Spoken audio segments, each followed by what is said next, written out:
We'd like to call this commission I don't care if you have. regular session to order. Roll call. Dominic. Present. Johnson. I'm sure Williams. Here. Lynn. Present. Bowman. Present. Baker. Lynn. Here. Escaday. Here. Duff. Here. Fox. Here. Smith. Epperson. Yeah. Thank you, We have Mr. four, Madam Clerk. Thank you, Mr. Clerk. Please stand. We have prayer by Commissioner Williams, and we will have pledge by Commissioner Cox. And bow your head. Father, in the name of Jesus, we come right now, God, humble as we know how. Father, give us the strength to make the right decision and do your will as we make our case to you, God. Please, God, forgive us for all our sin, God. We bless this meeting, help to have great decorum, respect for one another, God. Let it be pleasing in thy sight. In Jesus' name we pray. Amen. Amen. Everyone, please face the flag, render the proper salute, and repeat after me. I pledge Allegiance to the flag of the United States of America and to the republic for which it stands, one nation, under God, indivisible, with liberty and justice for all. Justice. I don't know about that part, but we getting there. Working at it. We working on it. Do you have any agenda additions? Commissioner Epperson. I would like to expand the agenda. The commission expand the agenda if I might. Second. It's been moved by Commissioner Epperson, second by Commissioner Williams to expand the agenda for. The reason would be we are trying to put a kneeling spouse with an American flag and a battle cross at the Northwest Louisiana State Veterans Cemetery. And we found out that we have to get permission from Washington, D.C. from the VA. We have raised the funds to have it cast and completed, $31,000 privately. So we'd like to get that expedited as soon as possible. So if we could get a resolution asking our congressional delegation in Washington, D.C. to expedite this measure so we could possibly have this ready and put in place by Veterans Day in November. Need to vote to extend the agenda.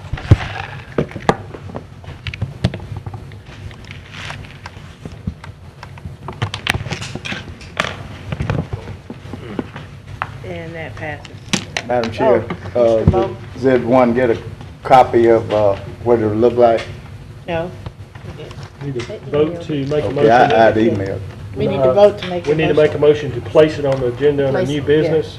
I'll second Commissioner Epperson's motion to place it under the, Move to place the draft of the resolution relative to the Veterans Memorial on the agenda.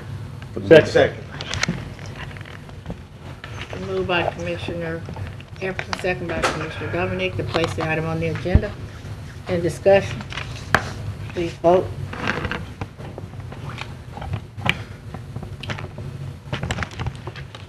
And that passes. I don't think your vote registered first, Commissioner Bowman. Again? I don't think, first one didn't. Yeah, okay. We pressed it twice. Okay. Can't immediately lynch out. Okay. Next item, Mr. Clerk.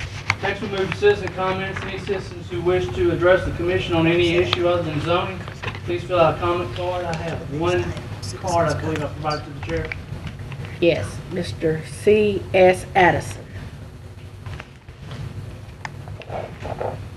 Mr. Addison, if you'd like to come in front.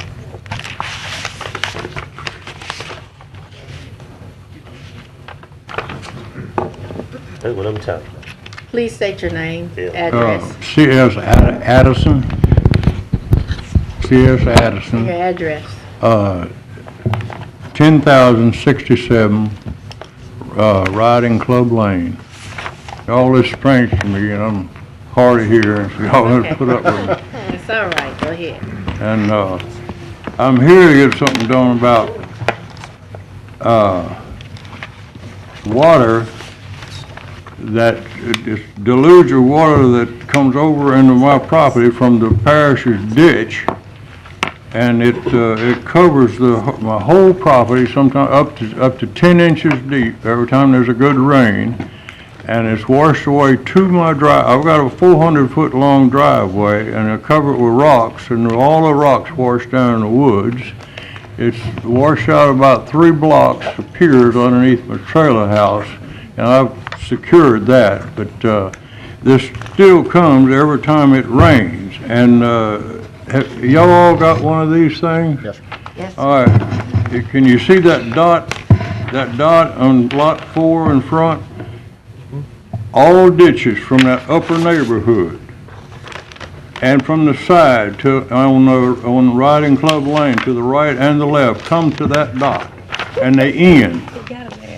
They don't go no further, and I don't have no natural drainage on my property. They just dug a big hole there, and he dumped all the ditches, dump into that, and that hole fills up in about a second or two, and then I've seen as much as a 10-inch wall of water all across my property jump that ditch and come my way. Now, I've been talking to Darrell Bass for over 4 years about this, and he said he ain't gonna do nothing about it. The last time, now this has nothing to do with that flood problem below me. This is oncoming water I'm talking about from the neighborhood up above. The last time I talked to Bass, about 6 months ago, something like that, he said he told me he wouldn't mind digging that ditch on around that curve where the water would be directed on down to that natural drainage that goes north and south. But he said he's not going to do it because he'd have to pay for all those culverts. At the time, there was about 6 culverts probably to be bought. I don't know why he said he had to pay for it, but the thing is, I've got the problem, but the problem is caused by the parish. I don't know when or how far back. I've owned the place for 8 years. And the ditch right there at that red spot where they dumped all that, if it had just went south on Riding Club Lane and went on around that curve right there, it suddenly drops and goes down to the natural drainage where all the water goes anyway.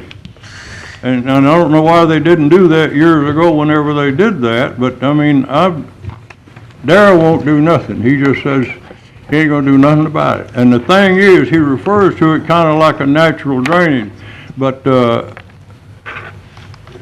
if you know the definition of a natural drain, it's water that gets there by natural means and digs out a natural drainage.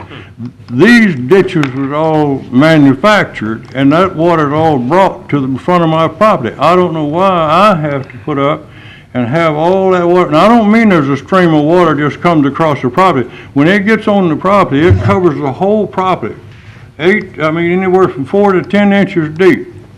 And it takes my driveway out, takes everything. I can't have nothing out there. 4 years, Darrell's been leading me to believe that he has the final word. And I just found out what the procedure was. I didn't even know about y'all.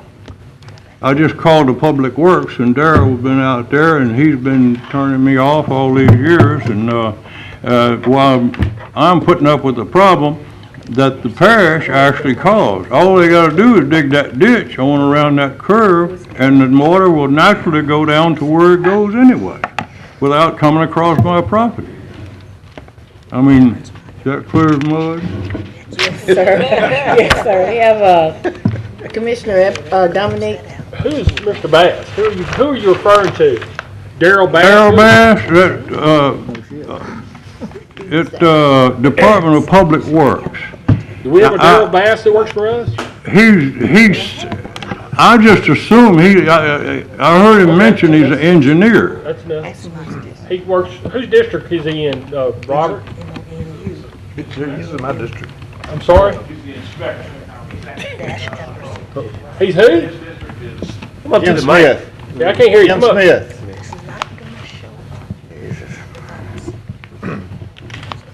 The road warrior? He's the road warrior? Yeah, the road warrior. As Escadade would say? Darrell is an inspector with Public Works. And you asked Riding Club Lane in this area? Commissioner Smith's district. Okay. And he's making the decisions all together. He sizes it up, makes decisions, tells me no, and whatever. And it's the parish that caused the problem years ago to begin with. Because Robert or Jimmy, have we addressed this issue? Have we gone out there and looked at it, or? If Darrell's been out there, talked to him, I'm sure he's been out to look at it, I just have to get with him and find out where it's located, we'll look at it. Who's been out there to look at it?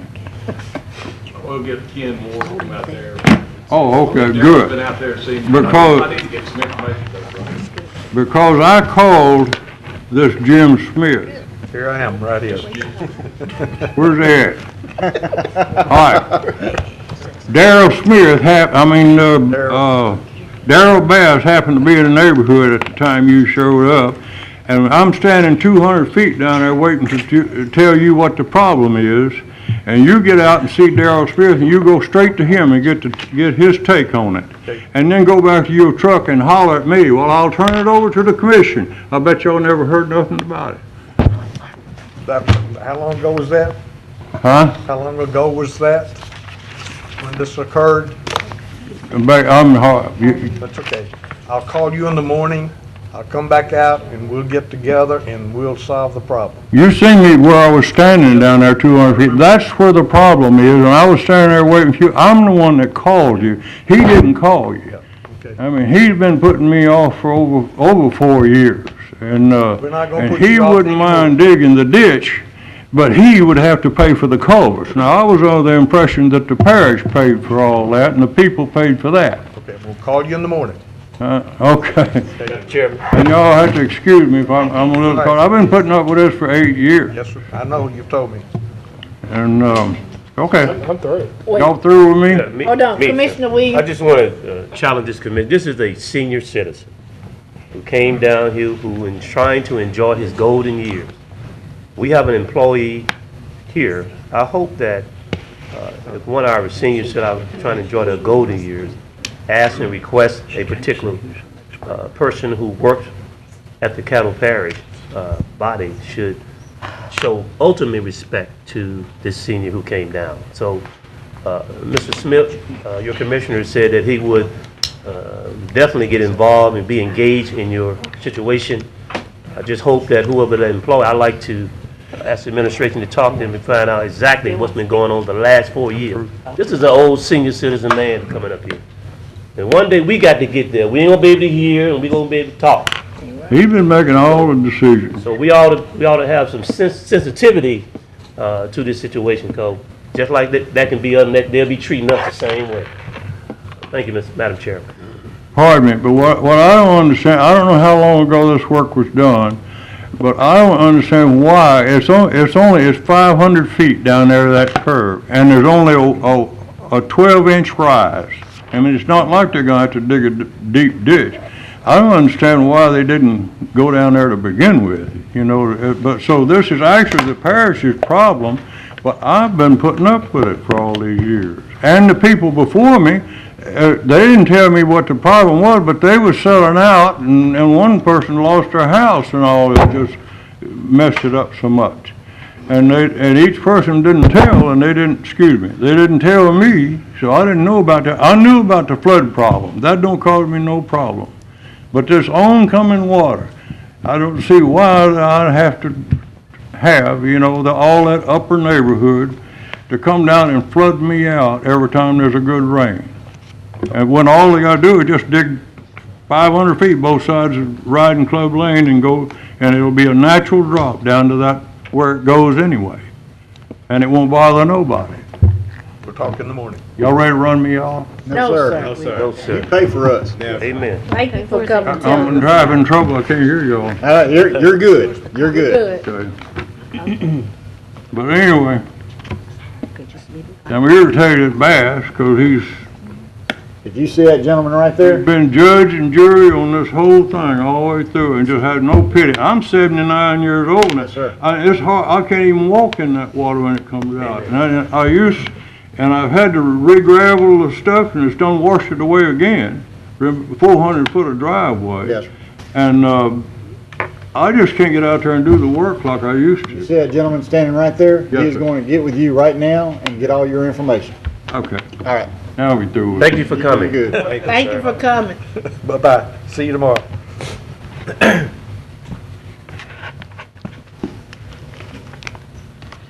I'm not quite ready.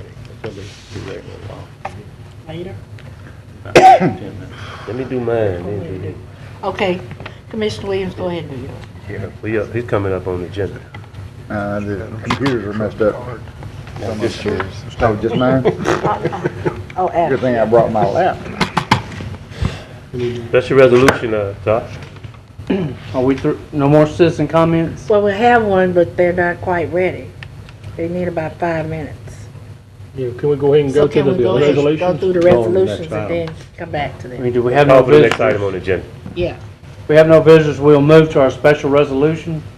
Stand and read it for me, Have a sir. special resolution of recognition for Swag Nation staff and volunteers.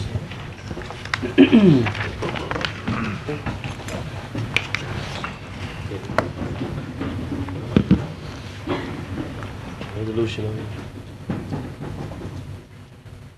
Resolution of recognition to Swag Nation Incorporated staff and volunteers.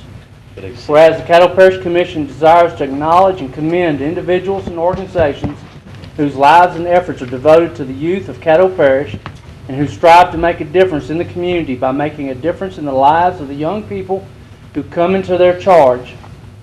And whereas such an organization as Swag Nation Incorporated, staff and volunteers in Shreveport, who have worked to mold the lives of youth during the past year of existence. And whereas Swag Nation was created to address the prevalent sagging problem in the community and to prepare males aged 7 to 17 for further education and becoming good societal members. Dedicated to youth and community service, Swag Nation promotes cultural diversity, provides extensive instruction that encompasses the child's holistic development, and works to help children at risk develop in a safe environment. And whereas every good organization has a solid foundation of individuals and organizations who tirelessly work to ensure today's success, that they keep growing to bigger and better successes. Now therefore be it resolved by the Caddo Parish Commission, August 8, 2013, that it does hereby extend its heartiest expressions of commendation and appreciation to Mr. Todd Comfia Brown, Ray. Mr. Glenn Robinson, Dr. Philip Pennywell, Miss Erica Thomas, Miss Margaret Brown, Mr. Sylvester Marshall, Mr. Ron Smith, Miss Lynn Gilio, Mr. Ronald Purdell, Mr. Clint Walker, Miss Muriel Burns, Miss Laurie McGehee, Caddo Parish Juvenile Judges, Lake Bethlehem Baptist Church, Reverend Dennis Everett, Sr., Praise Temple Full Gospel Cathedral, Bishop Larry Brandon, and Juvenile Administrator Ted Cox for their untiring efforts in the community's behalf and for their worthy example they set for the community, and wishing them for much continued success in the future.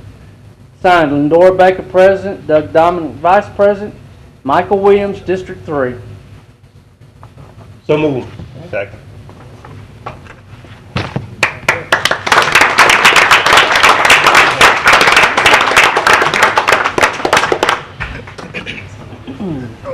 Everybody, names called, come up forward. I'm gonna pass these out to you.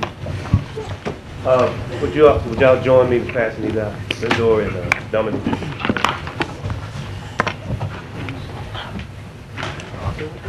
Let me just say, first giving praise to God, and to God be the glory, to our Madam President, to our officers, and to all the commissioners.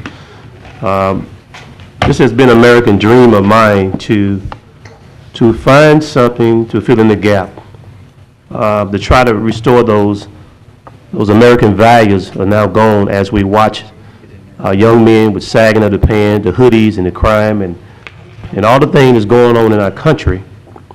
And we work together with a distinguished group of probation officers, juvenile judges, and professionals, Dr. Pennywell and Ms. Captain Robinson, and Glenn and Ray and Sylvester and others, and Ms. Erica Thomas and Ms. Gilio and our other national, international colleague, was able to put together a comprehensive model, I believe, for America and what's going on in this country now, something that I feel can change the dynamic of this country. Not some pace-makes program, not some glued-up program that's been put together, but something that's been documented and demonstrated by statistics, by Department CDC, by national statistics, and by research that I feel can change the dynamic, and that's to put these morals back into our children, Commissioner Thibodeau. Because I think we have lost sight of why we're here as a nation. We're supposed to love and care about our fellow man and our brothers and our sisters. Right. We have got away from that, Commissioner Cox. We should be all for one and one for all. Whenever we say that pledge, we're supposed to mean that. But do we really mean that when we say justice for all? I'm concerned about the state of black Americans, especially our black youth. They're all of our children. We should be concerned about all of them and what's going on. So on behalf of this body, we really appreciate all the dynamic work you guys put into it, and thank you, and God continue to bless America. Thank you, Mr. Ray.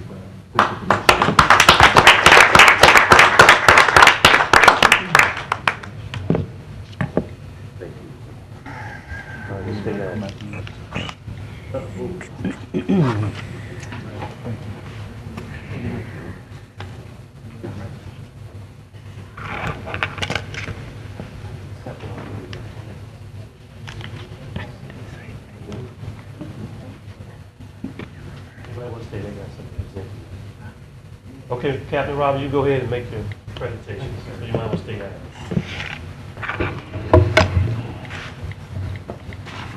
Doug, you can have 3X. Glenn Robinson, 137 Hunter Lee, Stonewall, Louisiana, 7107. There.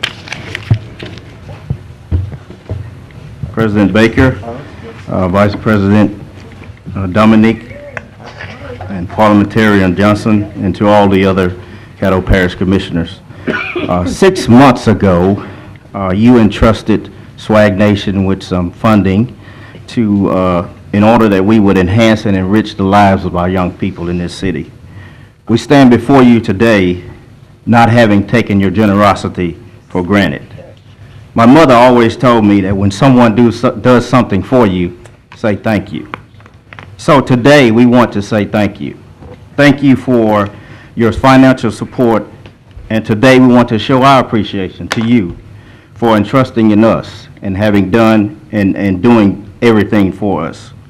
During this presentation, you will hear and be able to see what we have done, what we're going to do, and what we have projected to do. So at this time, I'd like to make the presentation. Can I get the, we're giving everyone T-shirts along with brochures, and also we want to make a broad presentation where we have a plaque and so Ms. Baker and Dominique. Oh, that's pretty. Yeah, show it. So on behalf of Swag Nation, we want to present you with this beautiful plaque. Thank you so much. There's everyone's name on it. Oh, it Thank you, sir. me too. Real nice. Along with the,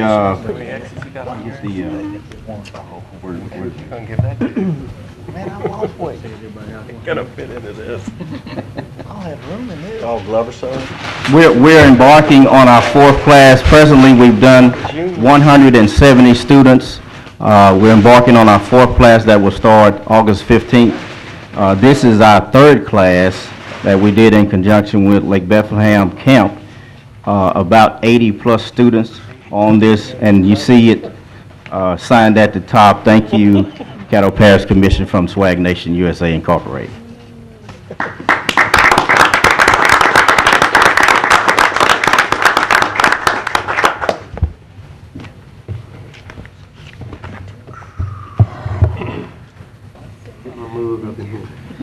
You took enough pictures? That's nice.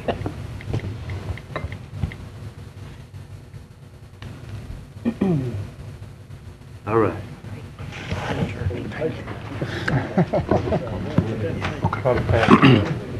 Good, thank you.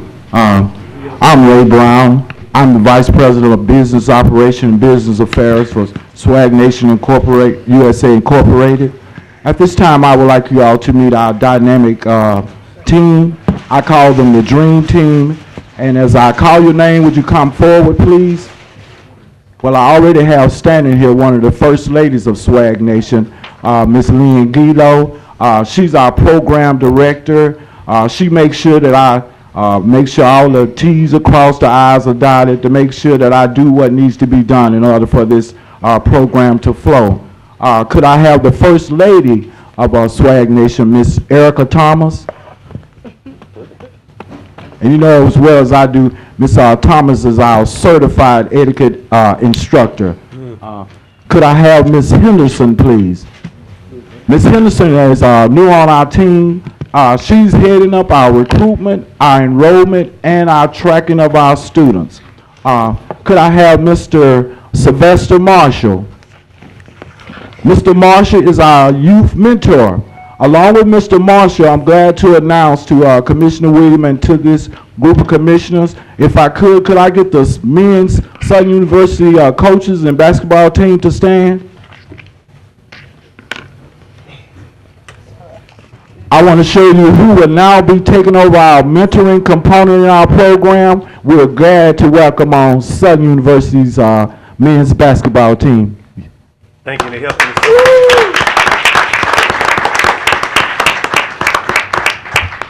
Could I have that dynamic Dr. Pennywell?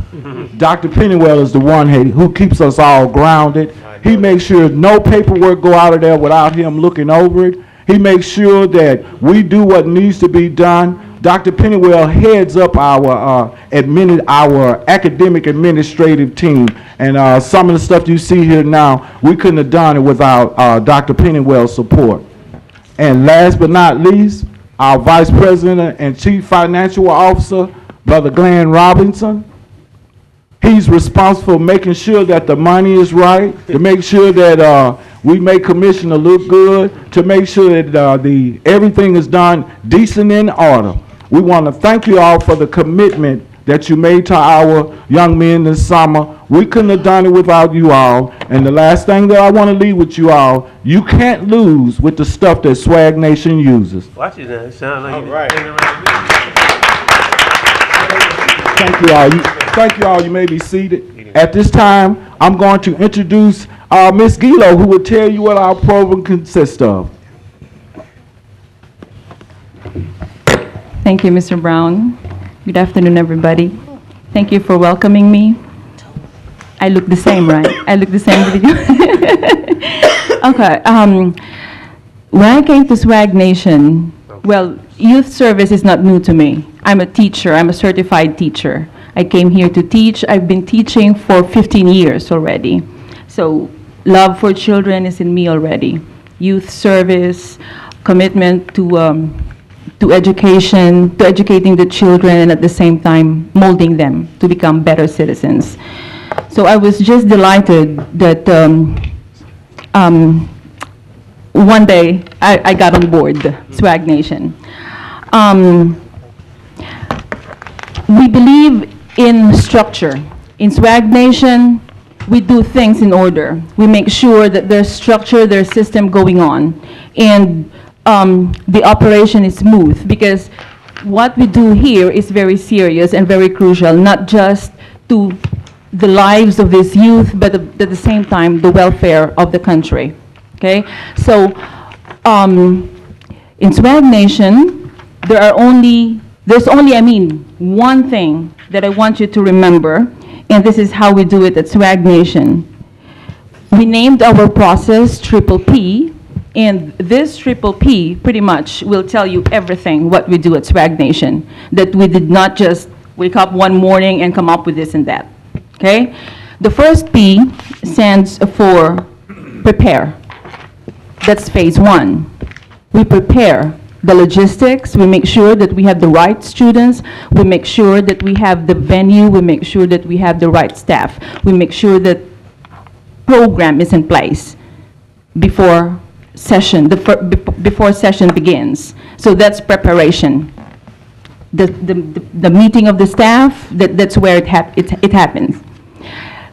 The next P is perform, and that is phase two. Perform is like the implementation stage, and this is when session begins. So at Swag Nation, we do 8 sessions. So starting from knowing oneself, because we believe in the foundation of knowing oneself. Okay, your strength and weakness, that is where everything is coming from, when you know the real you. And then moving on to building the character, the morality, discipline, leadership, okay, to become better citizens. So we bring in certified speakers, with doctorate degree, master's degree, and well-known motivational speakers working with our children, okay? And the last P, and I believe this is the heart of our program, this is a progress tracking. Okay? Because after the implementation stage, we graduate our students, we gave them certificates, and we don't stop there. We believe that we don't stop there. So we follow our students through phase 3, which is progress tracking. And right now, we are happy that we have the men's basketball of Southern University, who I believe are very perfect role models for our students. Because one time, they did real talk with our students. Oh God, you should see the faces of our students. So when it comes to parent involvement, we have a program in the community that's Life Center. They're working with us when it comes to parental involvement activity. So pretty much everything is covered. If you want to ask about what the parents are doing, how are they involved, we have that piece covered as well. How are the students monitored? How are the students tracked? We have that system in place. So I'm glad that pretty much we are structured, we are ready to market our program, we are ready to spread our wings, go out of Shreveport. Hopefully. Okay, and I will show the video. Yeah. Okay. What is my, I need to show the video now. Where the technician at? Where is he at? He walked out the door. Oh, you know what? Let me just click this. Maybe this will work.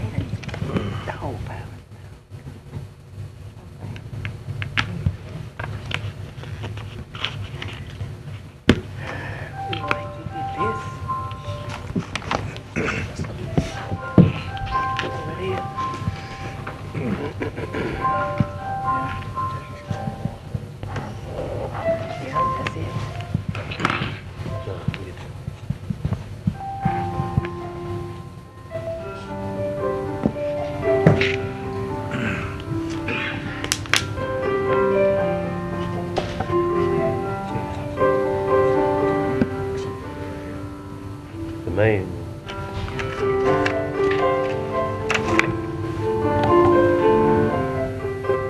Hey.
Thank you for.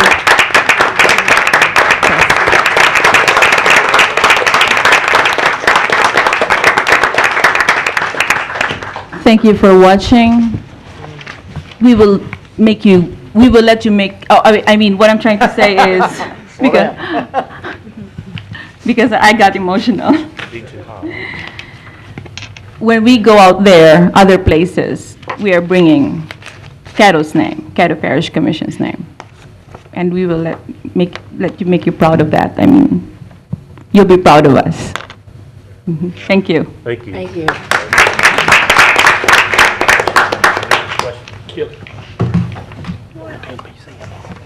At this time, we would just have one of our certified instructors to come up, Miss Erica Thomas, the First Lady of Swag Nation, to tell you what she does on her etiquette part of the program.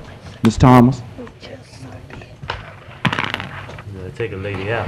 Good evening, good evening. I will be brief because I know you wonderful people have a lot of business to cover today. My name is Erica Thomas, and I am a certified etiquette consultant. I was certified from the Protocol School of Washington, which is one of the nation's only accredited etiquette training programs. What I do with Swag Nation is I work with the young men. There's a study that says from Harvard that says 85% of keeping a job and getting a job has to do with your social skills. So technically only 15% has to do with your technical skills. So we have a lot of youth now that are exposed to a lot of knowledge, but if they do not know how to interact with each other, work with the other people, be respectful, then that knowledge can be useful. So I work with them on table manners, handshaking, the importance of eye contact, how long eye contact should be. We've had a great program. Very, very impressed with the young men we've had so far. Our first graduation, if some of you were there, I was crying. One parent got up and she just talked about how she was having so many problems with her children and how she just wanted some help. And at the end of this process, she just saw an extreme difference in the young men. And I can honestly say, being an etiquette consultant, I have too. Because sometimes they come in, they're slouching, you know, their pants are hanging down, they're rude. By the end of the process, they're sitting up straight, they're confident, and they feel good about each other. So it all boils down to a biblical principle. The golden rule, do unto others as you would like them to do unto you. And that's what we teach here in Swag Nation. Thank you.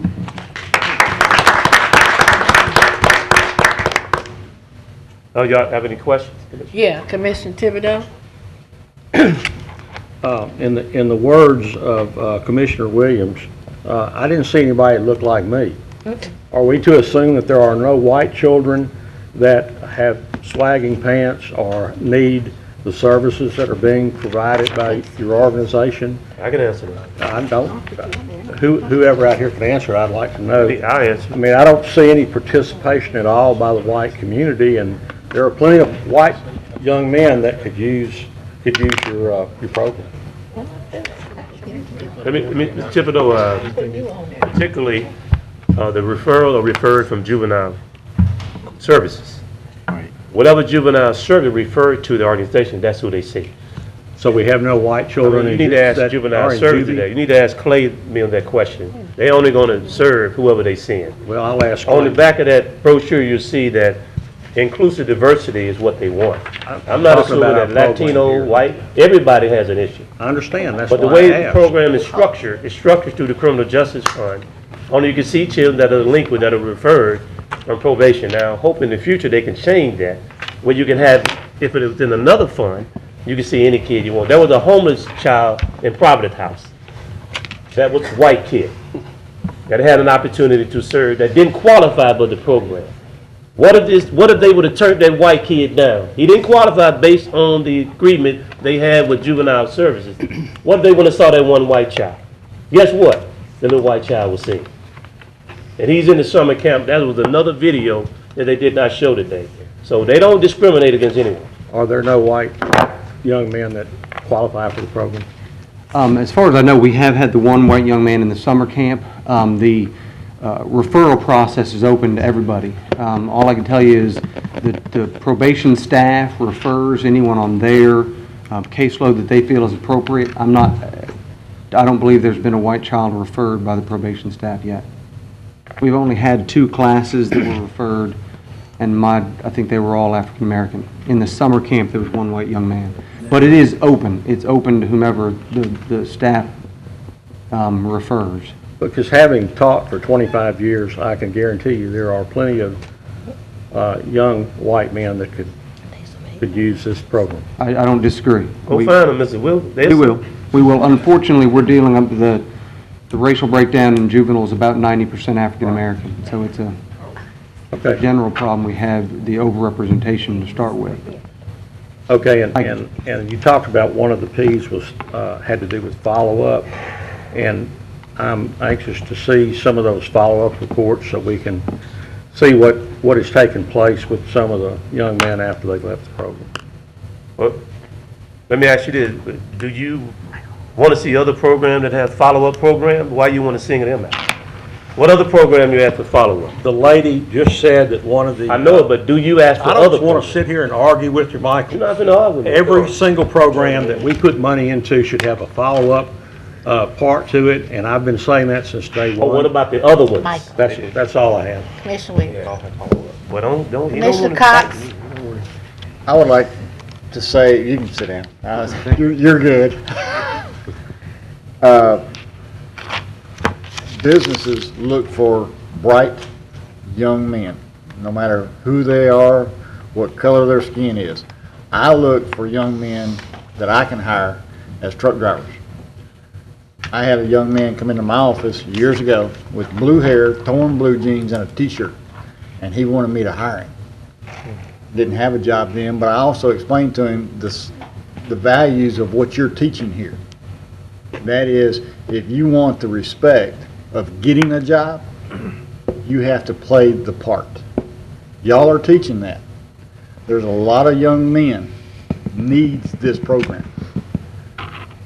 When we go around state to state, in this city, Bossier, you can see young men walking around Shreveport and Bossier that you can pluck out from the street and say, we got to touch this man or this young man.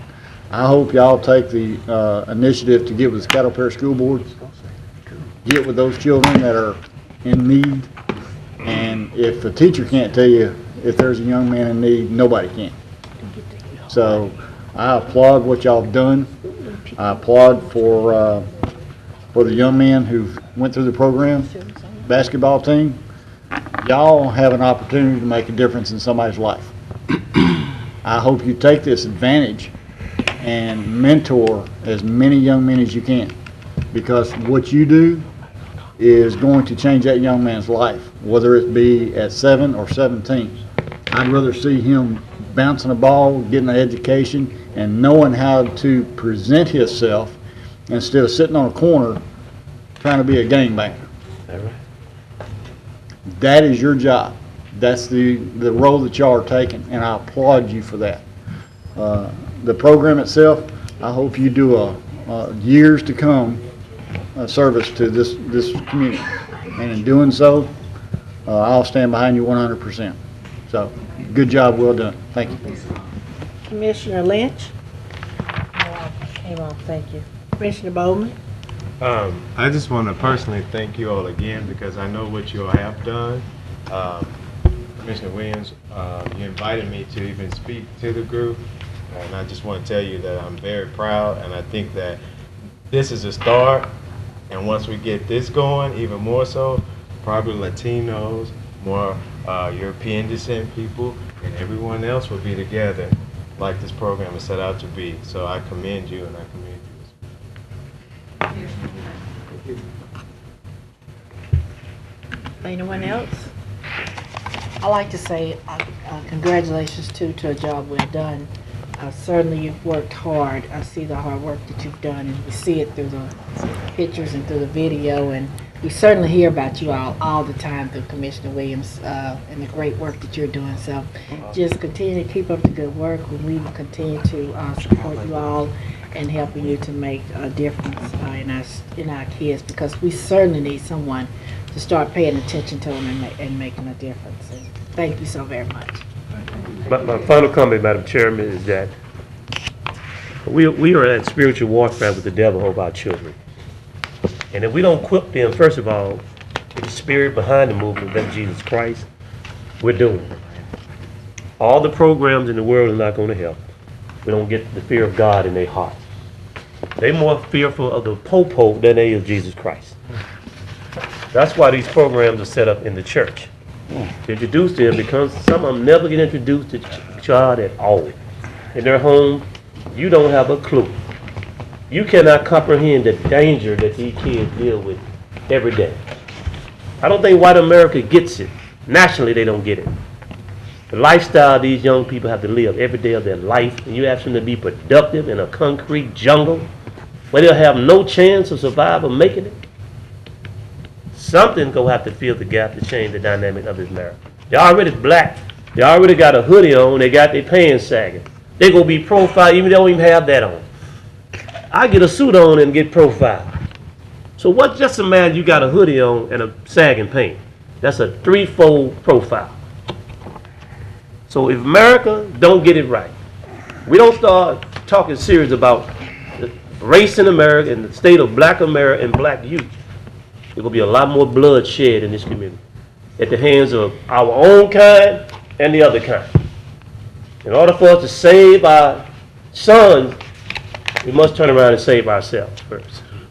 And that's with Jesus Christ. I'm not trying to preach, but I know what works throughout history and throughout generation. The Word of God has never changed. The world has studied changing, but the Word stays the same. If it worked for my mom and your dad and your forefathers, why it can't work for these children? All we have to do is do like Nike, just do it. Thank you. Thank you, Mr. Williams.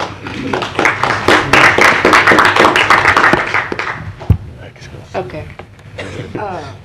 Next item. We have a motion on the floor to be voted on. Oh, that's right. I'm sorry. I should have. To his resolution. So moved. It was moved Got to and vote on seconded by it. Commissioner Lance. Just a Commissioner vote. Lance second. Just need to vote. That passes. Okay. I think we go back to our, we have another citizen Yes, comment. we have the Shreveport Suns basketball team.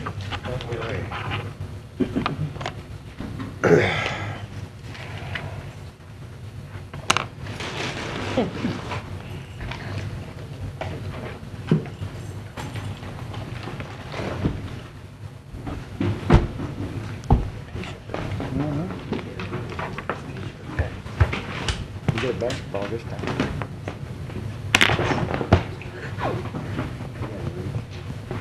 Good afternoon. My name is Shayla Kennedy of This is Crystal Jackson. Of course, you all saw us here a few months ago promoting our semi-professional women's basketball team, and that how we were in Caddo Parish school system and how we see some of the problems that our youth deal with daily, and we decided to try to reach them through the game of basketball. We just completed our first season. We had a lot of success. We were able to put on a camp this summer. For kids, it was a free mini camp that lasted about 3 hours. We had about 35 to 40 kids show up, and it was a great turnout. And we were able to extend to them the importance of education and the importance of athletics if you put the two together and how far they can take you. So we would just like to, on behalf of the Caddo Commission, we had a Hall of Fame basketball created. Wait a minute. What it says, and we'd like to present it to Gerald Bowman. What it says, I can't keep turning around.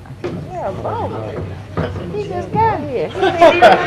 Well, what it says that the Shreveport Suns would like to dedicate this Hall of Fame basketball to the Caddo Parish Commission in memory of Ms. Joyce Bowman for her monumental efforts in helping create our program.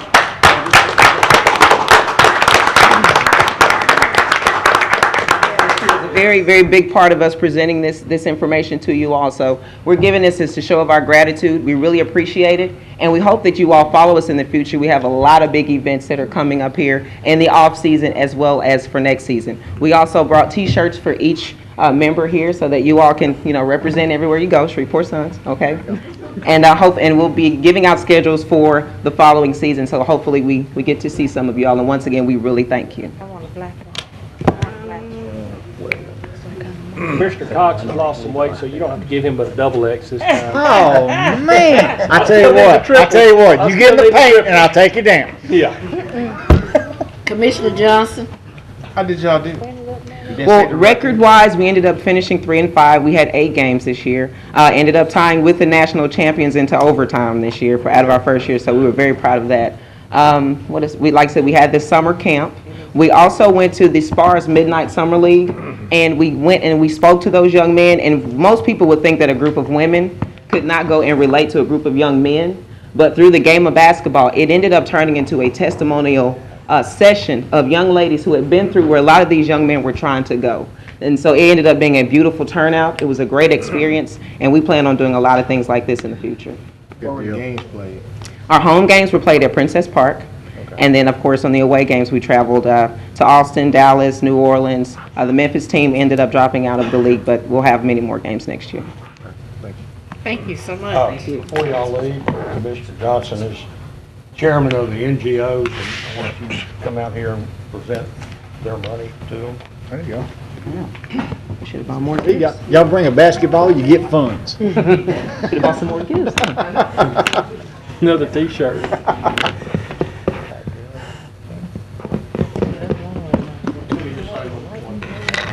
I saw the game against Dallas. It was played here. With 14 minutes left in the game, they were down 36 points, and they tied it at the buzzer. One of their girls just went totally insane, hitting three-pointers, and y'all lost by 1 in overtime. Lost by 1. It was one of the best basketball games, period, I've ever seen. It was exciting, but I'll let you present that since you're the chairperson of the NGO. All right. On behalf of the Caddo Parish Commission, I would like to give you this monetary grant to enhance the quality of life and entertainment in Caddo Parish.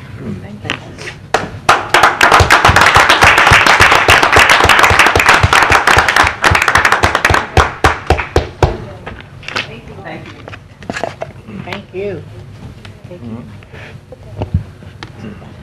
Mr. Bowman, watch out for that ball now. I know.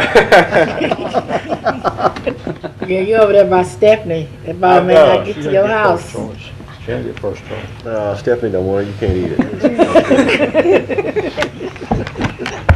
I want to get the smaller sizes before it gets to y'all. Next item. Next, we move to communiques and reports.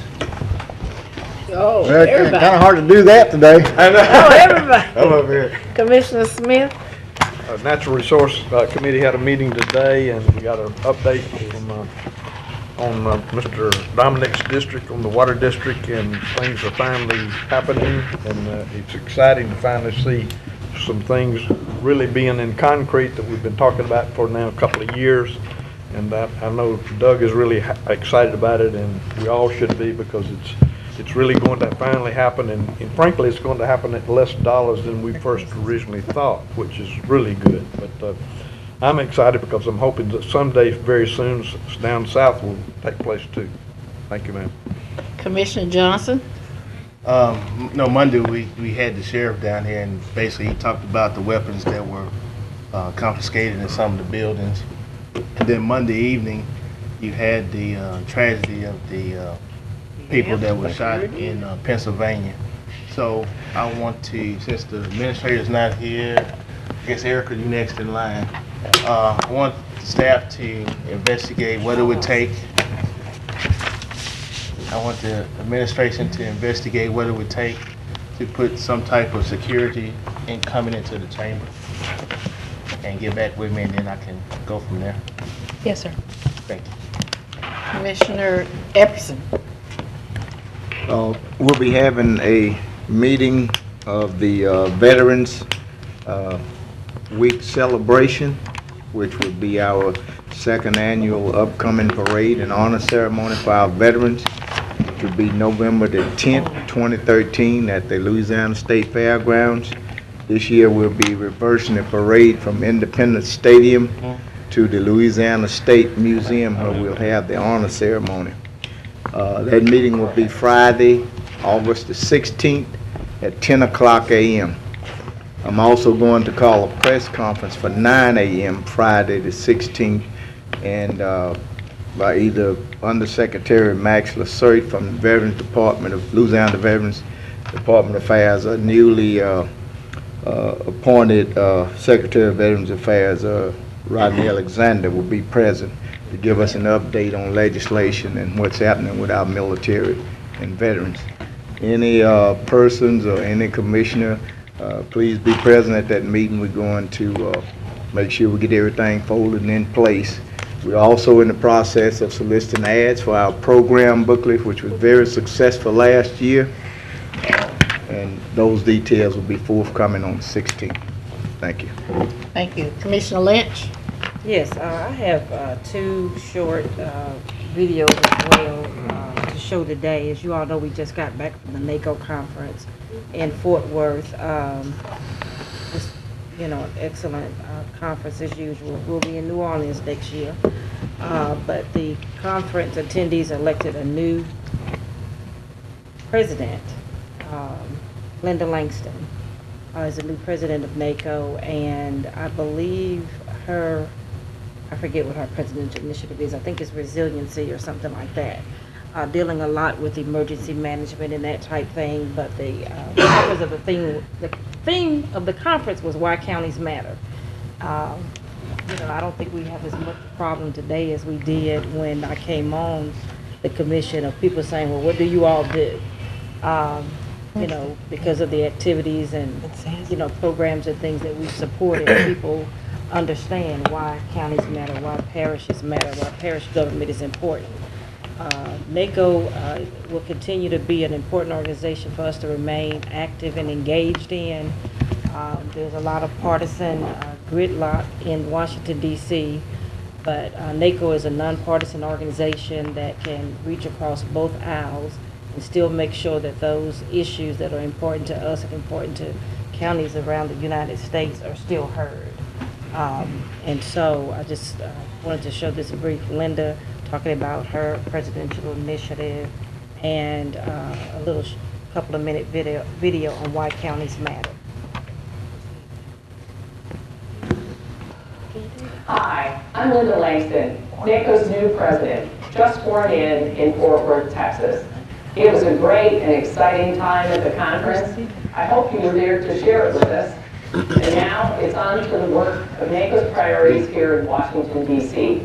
First among those is protecting the tax-exempt status for municipal bonds. The Farm Bill, we hope to move forward with NACO's priorities. These and many other issues will keep us busy. I also hope you'll be engaged with my initiative, Ready and Resilient Counties. We look forward to engaging with you to build a toolkit and provide resources and engage you in your ideas about how we might prepare the nation's counties to be ready for possible disasters.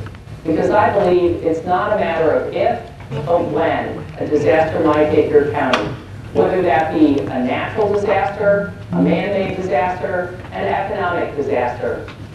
We'll work with you to develop tools to help you be a ready and resilient county. So thank you very much for the honor of serving as your president. I look forward to the coming year. Is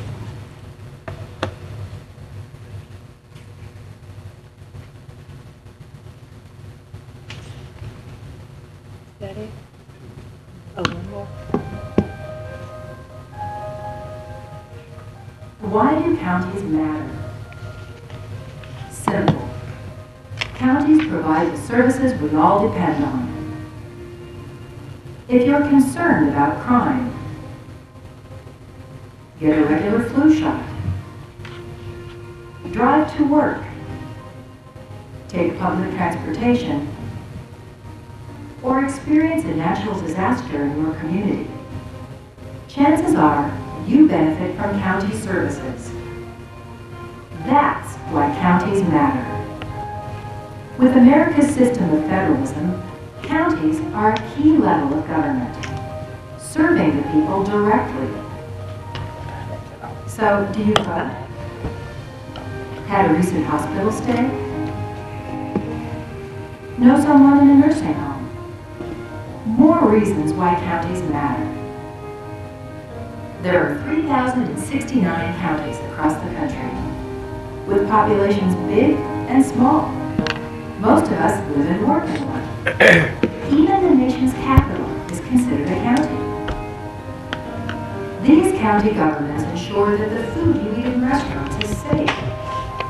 They care for the mentally ill, run court systems, build local economies, and operate 911 emergency systems. They manage parks and recreation facilities. And the list goes on.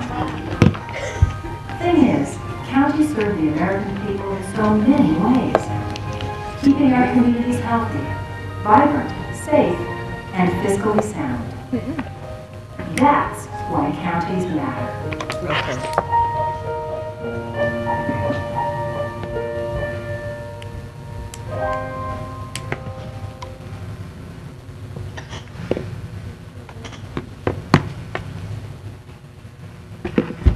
it. Thank you, Madam President. That's nice. Thank you. Erica Bryant. Yes, ma'am. We'll have all the summer workers come forward, please. Summer workers. Yes. This thing I want to read.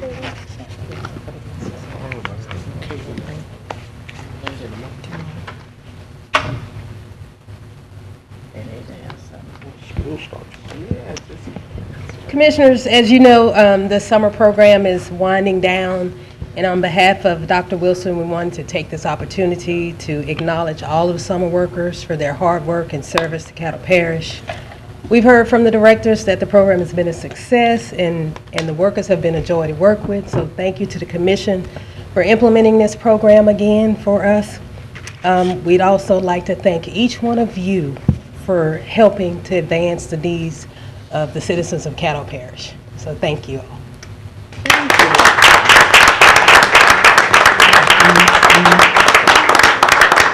Mr. Johnson. Madam Chairman, this program basically came about as I started asking questions about what do we do for children in the for the parish, because I knew that the city had a program that was similar to it, and from what I heard, they said that program had died. So I took it upon myself, got with some other commissioners, got with Ms. Bryan, and see how we could revive the program that used to be a new program and make it a better program. And this year is proof that, you know, by going through, making some changes, getting some commitments before the program gets started, that it could be a viable program for our youth. We talk about how we spend millions of dollars on truancy. What about the kids that are doing the good thing? What about the kids that want a job but can't find a job? They have to sit at home or get jobs that don't pay minimum wage, below minimum wage. And this was an opportunity that these young people had the opportunity to follow parish government to see how we do our business, how they do their daily business, and to enhance their life, that one day they might sit around this horseshoe like we sitting right now. So I commend my fellow commissioners for supporting it, and I commend the department heads to working with these young people day in and day out during the summer. And I would also like to charge our clerk for tomorrow, if you wouldn't mind getting a cake and some punch for them for Friday, and so that they can have And ice cream. have a little celebrated occasion for their good success. And any commissioners that want to come by will join them as well. Thank you, Madam Chair. Thank you.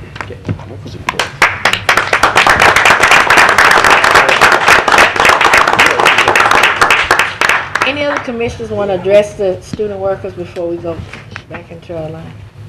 I just want to say, go ahead. Commissioner asked them what school they're at. This is what I missed when they came initially. You want the name of the College. school? Come up Give here. us your name and what school. Starting on in. Come on. Thank you, Evan. I'm Krista Charles. I attend Dillard University, and I'm a bio major and a chem minor. Right. No, wait, get it. My name is Jasmine Roberts, and I attend C.U. Burr High School. Third. What grade are you going? They can go to Bird. 12. All right. He's got Mike something else in. My name is Gayard Gillum, and I attend Huntington High School, and I'm about to become a senior. You Gayard's son? Yes, ma'am. Okay. My name is Taylor Davis, and I'll be a senior at Captain Street High School. Gators. I'm a gator. My name is Kristen Turner. I'll be attending LSU Baton Rouge in the fall, and my major is animal science. I'm just saying. There you go, dog. What animal? Yeah, veterinary. My name is Brianna Johnson, and I am a new transfer student to LSUS. Had to move back home, and I'm majoring in bio-pre-med. Bio-pre-med? Right. Bio-med neither. I'm Alicia Rogers. I attend Caddo Parish Magnet High, and I'm a junior.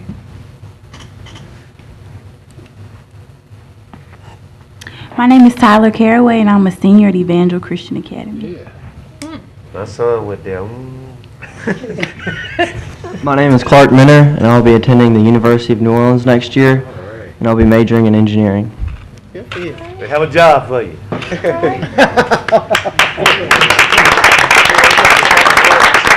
Already? That's what they have in public works. Okay. Ken Ward, watch out. You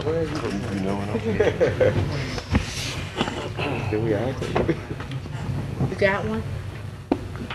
Put Johnson in the middle. Come on, Swag. Wag him. Go ahead, back him up, buddy. Back up, Everett. Now Suck it in. now Suck it that Hold it in. Hurry up, you think you can pass out. All right. Anybody else? Thank you all so much. Good job. Commissioner Lynn.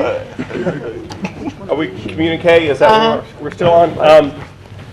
I'd met with Charles Grubb earlier, and Bruce Brasher might want to step up to the mic just to make sure that everything that I'm about to say is correct, because I was going to repeat what he said.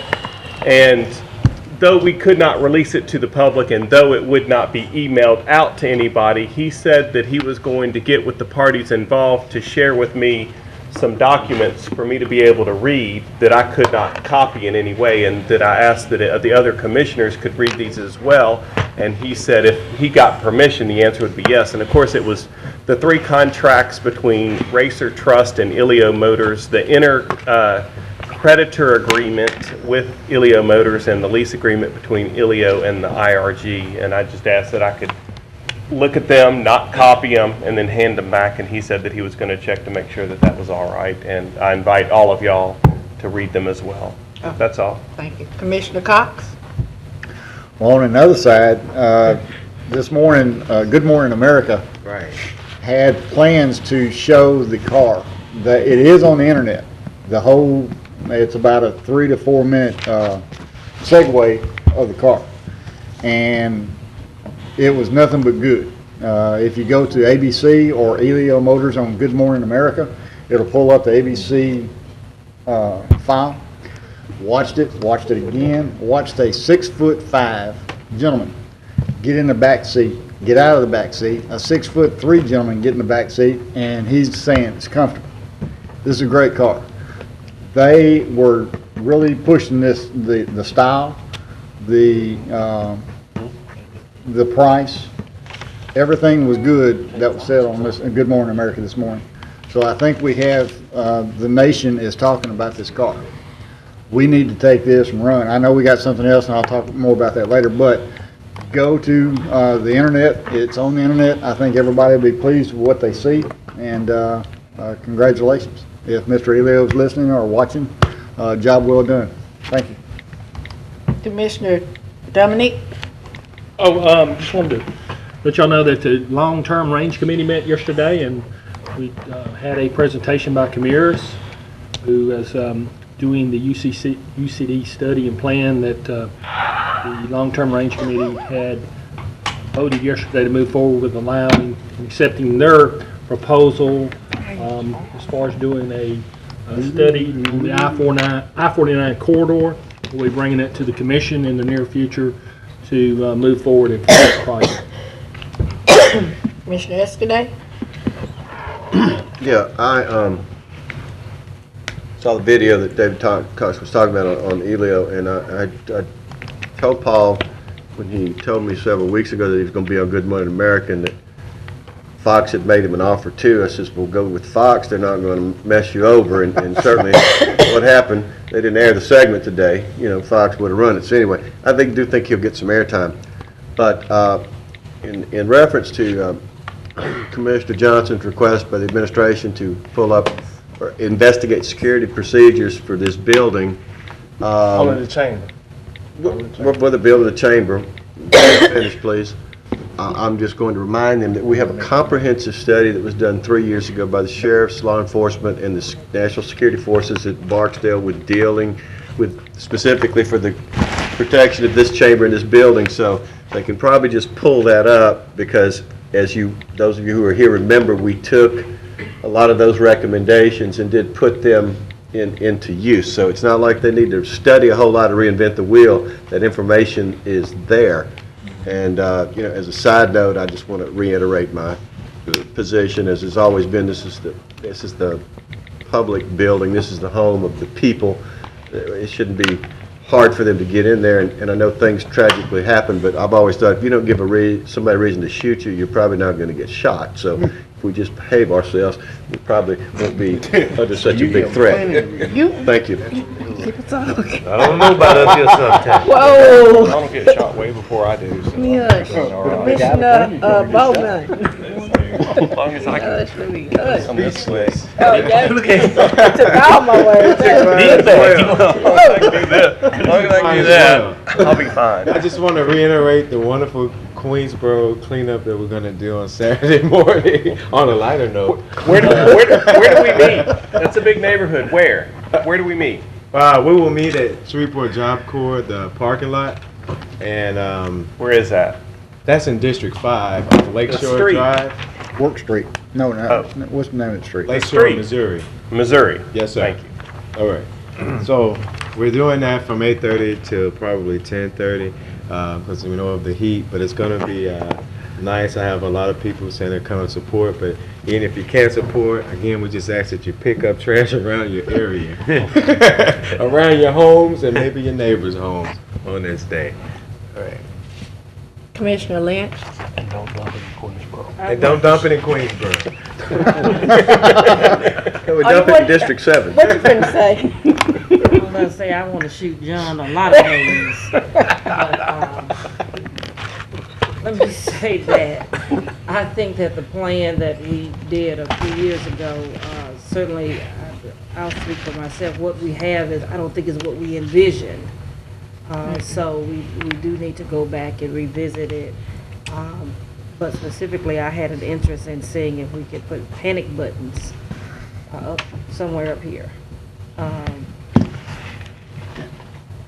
Just include that in there, you know, panic buttons. Thanks. Yes, ma'am. I know how to stop. All I have to say is, we didn't raise the water bills, but we could be the one getting hit for it. Commissioner Epson. That knee hole space down there big enough for you to get underneath. It's good to sort of reevaluate things up to a certain point. I had it in my notes and I forgot it to speak not only with Sheriff Prater, but also the administration. You know, we got the situation where, what's this poison called, ricin? Ricin, yes, sir. And some of you that may have been up here in the 90s, you know, we had some dog spent food that was mailed to us. So things does get kind of crazy around here. And, you know, people see me all the time in different places and ask me about the dog park. I hear you talking with the wrong person. So, I mean, hey, so we need to upgrade these things. Now, what we could look at is putting somebody at, just have one entrance and one exit and putting some security right there when they come in this chamber. We're not talking about fooling people to come in and pay their water bill. So it's good to look at, you know, things after a period of time.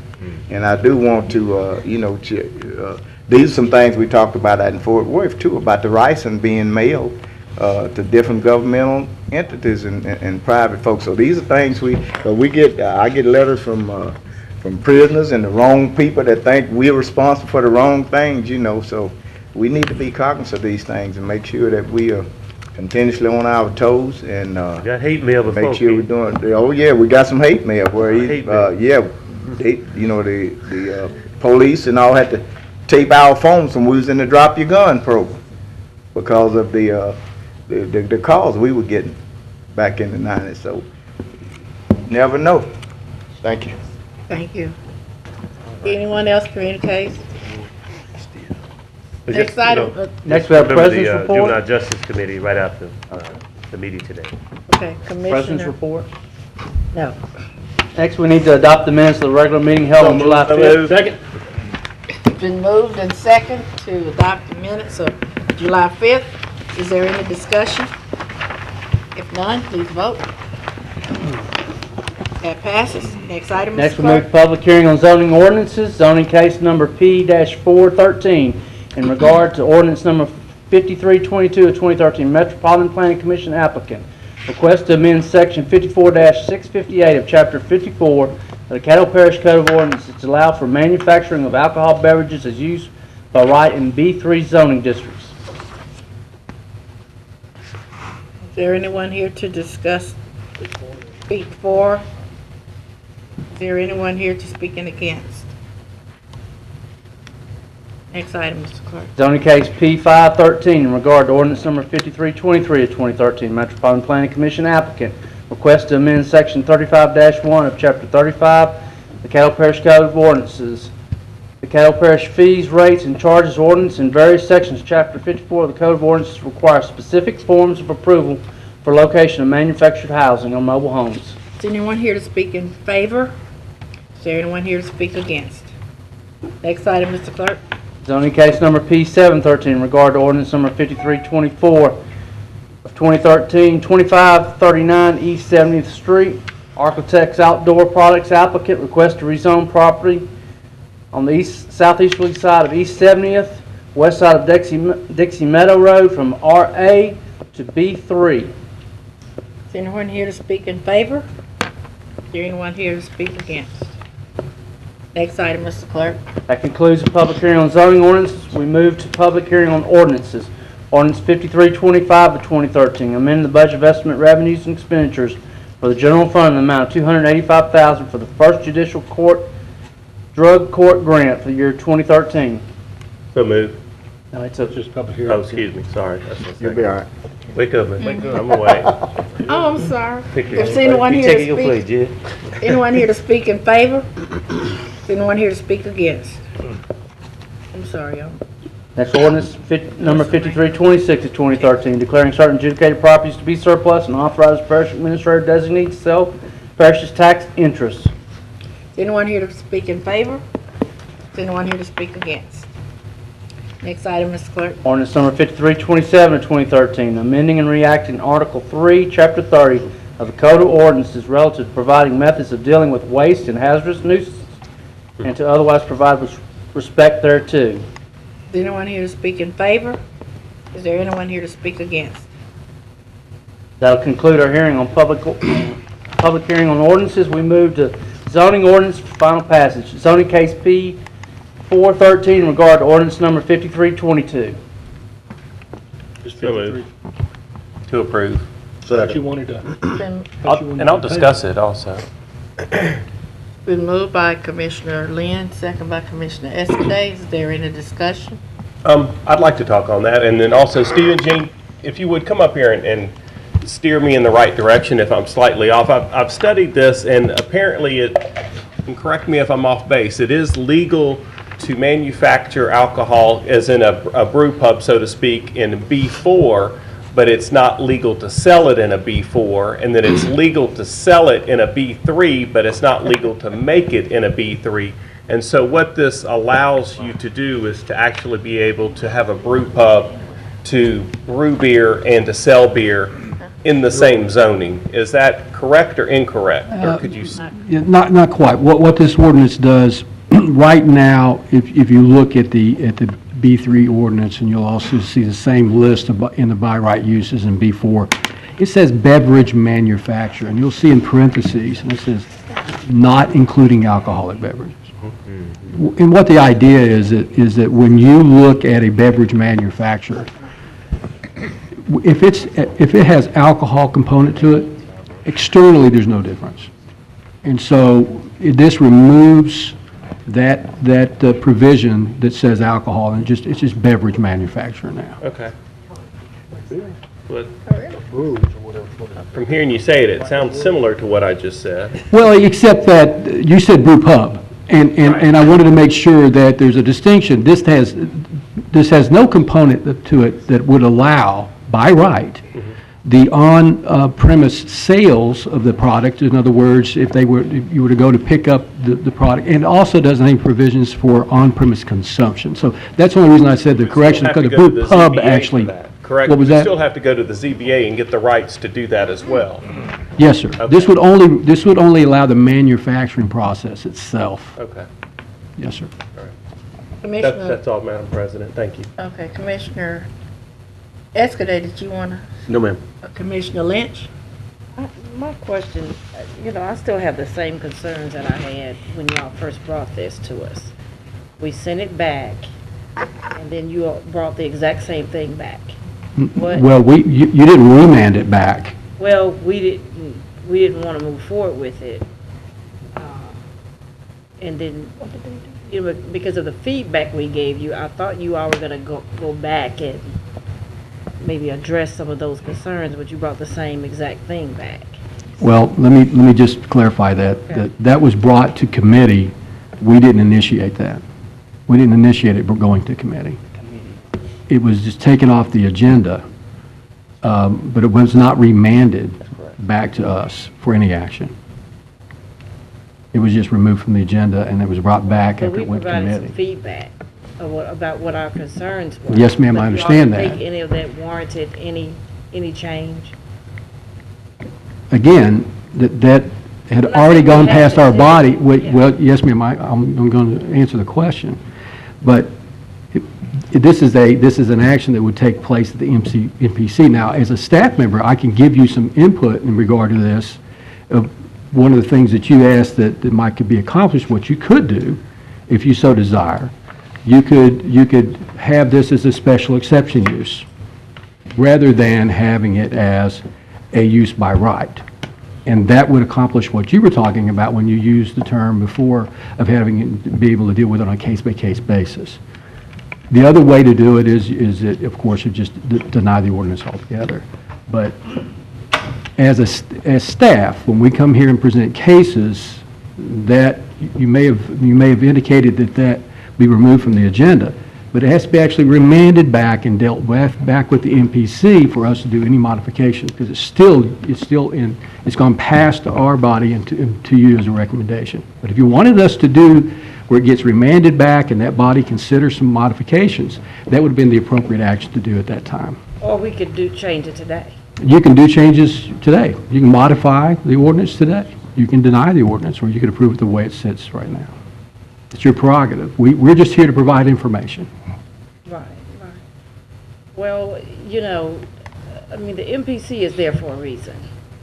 And I know we have some, use by rights, but this is one that is not going to be without controversy. And I think that, doing it case by case is a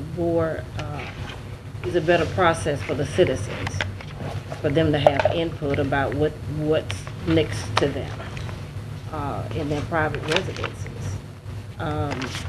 But just to give a blanket authority, it's going to be, I just think it's going to be problematic. And it's going to shift it from the MPC to the commission, which people can still appeal and it comes here anyway. I understand that, but I just think, I don't know if it's because you all feel, is it that you just want to have less cases? You don't want to deal with it? It's not like it's something you're getting every day. How many of these cases do you all get? It wasn't really precipitated by just so much the case. It's just when you look at the ordinance and when you look at a standalone, when you're looking about just the manufacturer itself, and that's something that just doesn't come up very often. And when it did come up, it was just that when we analyzed the ordinance, say, you know, really, in truth, when you're dealing with beverage manufacturer, there's really no difference, because it's not, you're not selling it and you're not consuming it on site. So from just a standpoint of looking at it from a land use perspective, it's usually just manufacturing at this point. And so, you see what I'm saying? Or mobile homes. I mean, you know, it's a home, and that's what some people can afford, and if that's what they want to live in, they ought to be able to put it where, you know, where they want to. Yes, ma'am. It's the same, you know, but we don't want that, and communities don't want that. So, you know, but anyway, that's my 2 cents on that. I still think the MPC should look at these on a case-by-case basis. Thank you. If you wanted this done on a case-by-case basis, the appropriate thing to happen would be that the alcoholic beverage manufacturer would then become a special exception use in the ordinance, and would be modified in that way to where it was listed instead of by right as the way it's drafted right now. Okay, thank you. Commissioner Johnson? Yes, I was also under the impression when this first came up that we had made some suggestions that we wanted to take back to the MPC instead of having it by uses by right, be a case-by-case base. And I think that's how we ended up, if I'm not mistaken, most of the people on this panel felt the same way. Because if you have a person that has a business that's a B3, which is air conditioning and appliance stores, auditoriums, beverage manufacturer, you can always, if you're standing by something like that, that's one thing, but then to say that you can also manufacture alcohol, we need to give the people in that community the right to come in and say that we want this or we don't want this. But the use by right, it can happen, they don't know about it until it's too late. And so now they'll be coming in after the fact, complaining to us that, you know, this particular company now is making alcohol in their neighborhood, and they had no say-so about it. So basically, to me, it should be with the exception and a case-by-case purpose. So I would wish that my fellow commissioners would vote against this. Commissioner Lynn? Steve and Jean, I need you one more time. Was this particular case, this scenario is being brought up, the Great Raft Beer Company that's new to the area, wasn't this all brought to light because they wanted to have a brew pub, they wanted to produce beer, and they wanted to sell beer, but there was not a legally zoned category for them because it had never happened in the city of Shreveport or the parish of Caddo ever before. And so this law, instead of it being, you know, having the right to sell beer in a B4, y'all did the right to make beer in a B3, which you do have the right. So couldn't it have gone either way, and couldn't we just change this to B4? And isn't there a distance minimum for the most part for B3 to a residence or to a church, and alcohol to residence or a church, and that B1 is your buffer zone, that you're immediately adjacent to a neighborhood? A B2 is a higher intensity. B3 is just right before going into industrial almost. Could you give us a little history on this and how we ended up here today, and us sending it back to you and then getting it back again the same way we got it? Well, again, I understand. I was here at the meeting when there was some discussion about the desire by many of the commission to have this on a case-by-case basis. But it was removed from the agenda and not remanded, and so then we were told. I was just told by the commission staff that that had gone to a committee, and then it was being put back on the agenda. Had it been remanded, obviously we'd have done that. That is something that we often do, is deal with that after you give us very specific guidance on how you want to deal with it.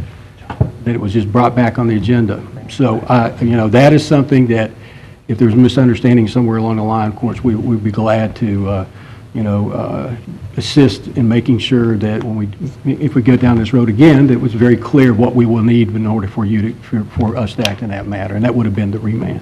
But going back to what you've raised, and I want to make sure that I think I might be able to help you out real quick. Yes, sir. I'd like to pull my motion and remand this back to the MPC.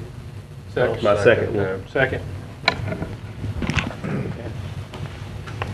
Good move. It's been moved by Commissioner Lynn, second by Commissioner Escaday to pull this motion and send it back to the MPC. Remand it to And the do what? Remand it to the MPC. Remand it back to For the them to, MPC. for them to iron this out and get it straight for all of us. Special exception use. Right. MPC.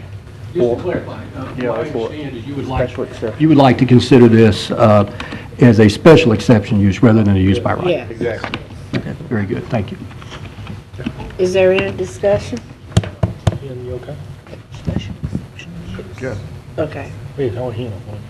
If not, please vote. That passes. All right, next we have zoning case P513 in regard to ordinance number 5323. Request to change ordinance in various sections of chapter 54 to require specific forms for approval for location of manufactured housing or mobile homes. Move for adoption. Second. Been moved by Commissioner Nicholson, second by Commissioner Johnson. Point of order, does this have any effect on the motion we just voted on? No, this is different. It's a different one. This is a different situation. Commissioner Epperson, did you want to speak on it? Stephen, would you just give us a little brief overview as to this?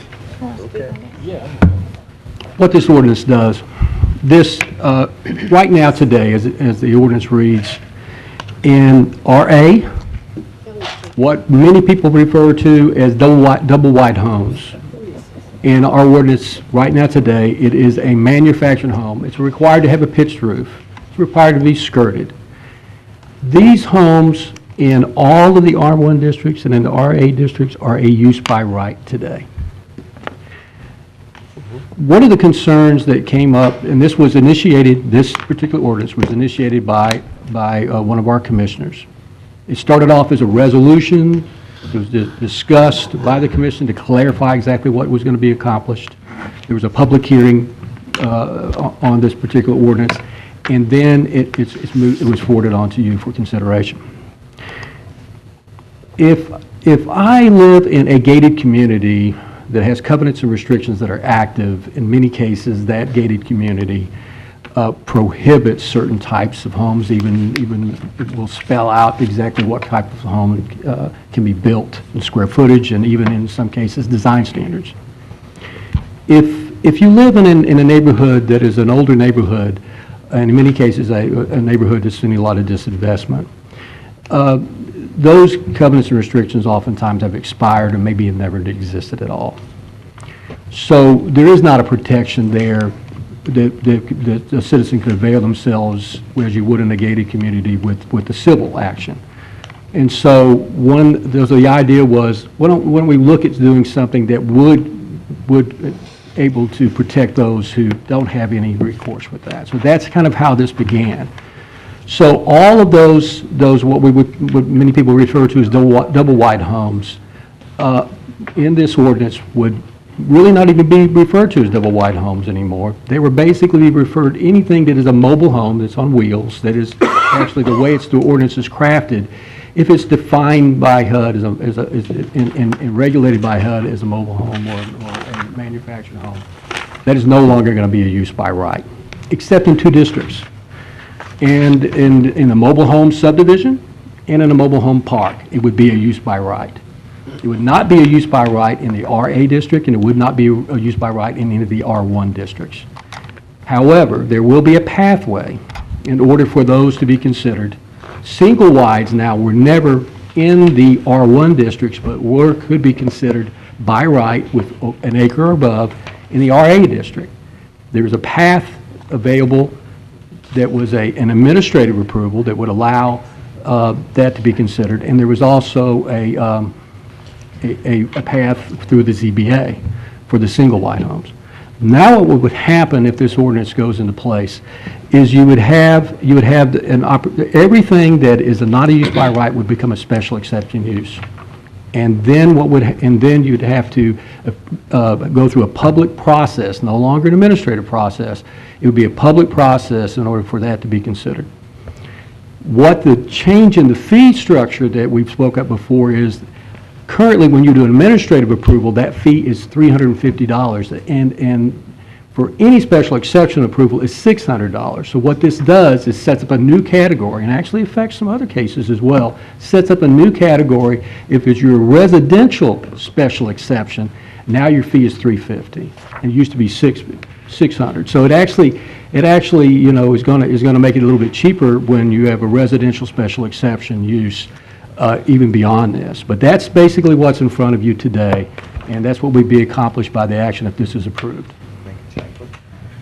Okay, colleagues, I ask for your approval of this particular ordinance today. I think I've shown some of you some pictures of some of the manufactured homes that have been placed within established subdivision that possibly had the covenants that had expired, and that's the wishes of the constituents within my area relative to this, that they would have a hearing relative to a manufactured home being placed within a community where basically you got concrete slabs. It'll add to the continuity and make sure the property values up here. So I ask for your support on this item. Thank you. Commissioner Dominique? I'd like to make a motion to postpone it till our next commission meeting, if I can have a second, and I'd like to tell you why. I'll second it.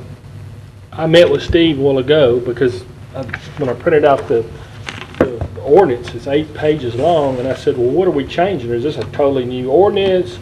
Because normally when we get our ordinance, we'll have a red line or lines through what's being changed or what's being added. It's not there.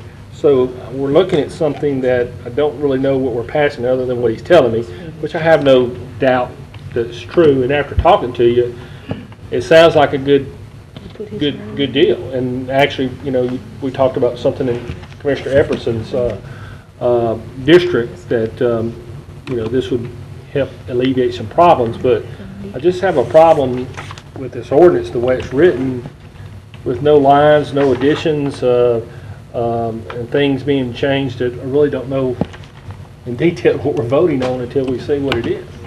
It's pretty hard to understand and comprehend what we're doing if you try to read this like it is. I can't see, but she got that block. Okay. We have another motion on the floor, moved by Commissioner Dominic, second by Commissioner Escudate to postpone. Commissioner Escudate. I have some of the same concerns as Doug. I know we need to do something about this, but I'd like to have time to study it. I'm reluctant to support really taking rights away from property owners and people if I'm not sure of something, and I'm not sure at this point. Thank you. Steve, what happened? The ordinance was sent down without the. Yeah, that's what I'm beginning. It appears that's what the case is. From what for some reason, whatever it is, you don't have it in front of you in the strike-through format. And so one of the things I talked about, we can. From your area? I do not know at this time, sir. I'll be glad to find out what happened. Okay. And let you know. I just, when I realized in discussion earlier today that was the case, and we will make sure that you get the strike-through version of this as soon as possible. I don't know the reason for that, but I'll sure find out for you, sir. Okay. So if we get the strike-through version, have an opportunity to peruse it between now and the 22nd, it won't have to go through anything else. It'll be still within the time constraints where we can vote on it. We can vote on it. What I think we normally do, we had the public hearing today. Right. If they bring the ordinance back with the strikes and we're able to say, yeah, this sounds good to us, we can vote on it at their next meeting and have it approved. Correct? Right. Correct. Yes, sir. That's right. Yeah, well, that's my concern. Okay. We can have both the paper and the digital copy available at the time. We don't have to advertise and go through the whole thing. Right, that's what I'm saying. Okay. What's your recommendation? My motion was, Commissioner Dominic made a motion that we postpone it and get a chance to look and see what the changes are. And then, and Commissioner Epperson, are you okay with that? Well, if Doug and Escadé say they gonna vote in favor of it. You know something's gonna happen. Yeah. Okay, I'll go along with that. Commissioner Lynn? I'm for both of those. I'm for this ordinance, and I'm also for waiting on it, because I know that you can put a trailer home next door to a house that's worth $350,000, and the person who has a $350,000 house is going to go to the tax assessor's office and say, I need you to devalue my assessment due to my property not being worth what it was 2 months ago. Also, I'd like to ask you, Steve and Jean, is the administrative approval still in place on this, or has that been strucken off of the... It's going to all be Board of Appeals. It's going to be a public hearing in the future. Okay, so the administrative office of the MPC does not have approval to check off on this? This is going to become a zoning Board of Appeals case if it's approved the way it is, sir. Okay. So the The answer to the question is no, they would not be able to do that in the future. That's I was looking for the straight answer. Yes, and then I'll look forward to having this with the cross outs and the line underneath, the additions and this. We'll make that happen as soon as we can, sir. Thank you. Commissioner Cox? Just a case by case, but in Commissioner Bowman's area, there's a mobile home that's just been moved in off Greenwood Road. And they put pillars around it and made it look very nice, but it's on Greenwood Road right next to a subdivision. And where is it located? It's between Monk House and Curtis Lane on the left-hand side if you're going west. Okay. But I can tell you, whoever did it, I mean, it's done perfect. I mean, they really made that corner look good now. But I can understand Mr. Epperson's, and I agree with the postponement. Let's get it done right. And that way we don't have to come back. Yes, sir. Just vote. Okay. Bad mind too, that's just those corners. Now, we got some houses coming up now right around the corner from there, almost $400,000. Where? Up in my area. People not gonna want that. Right. Okay, so that's, yeah. All right. Put a square peg in a round hole. Repeaters. Have a substitute motion by Mr. Dominic, second by Mr. Escudé to postpone P513 relative to ordinance number 5323 to the next regular session. that's correct. Okay. Please vote. That passes. Next item, Mr. Clerk. Zoning case P713 in regard to ordinance number 5324, 2013. Request to rezone property located on the southeast side of East 70th Street from RA residential agriculture to B3. So moved. Second. Moved by Commissioner Escudé, second by Commissioner Cox. Is there any discussion? Commissioner Escudé? Stephen, I have two quick questions. I'm real familiar with this area. Yes, sir. I noticed on the vote was unanimous except one abstention. Why would somebody abstain from voting on this? Just I really don't know the answer to that You question, don't know the sir. answer, okay. No, I do not know the And reason for abstention. Secondly, I realize that they have 2 years to develop the property or the zoning is denied. Refresh my memory, I'm tired today, I can't remember. Is that an ordinance? Is that internal policy? Is that in the law somewhere? That 2-year provision? That, from my understanding, and I'll give Mr. Grubb to help me out with that, but that, I believe that may be something that's a part of the ordinance with the parish. Attorney General opinion. Yeah, that is, I'm just saying, that has always been the case for parish cases. That always has that 2-year stipulation associated.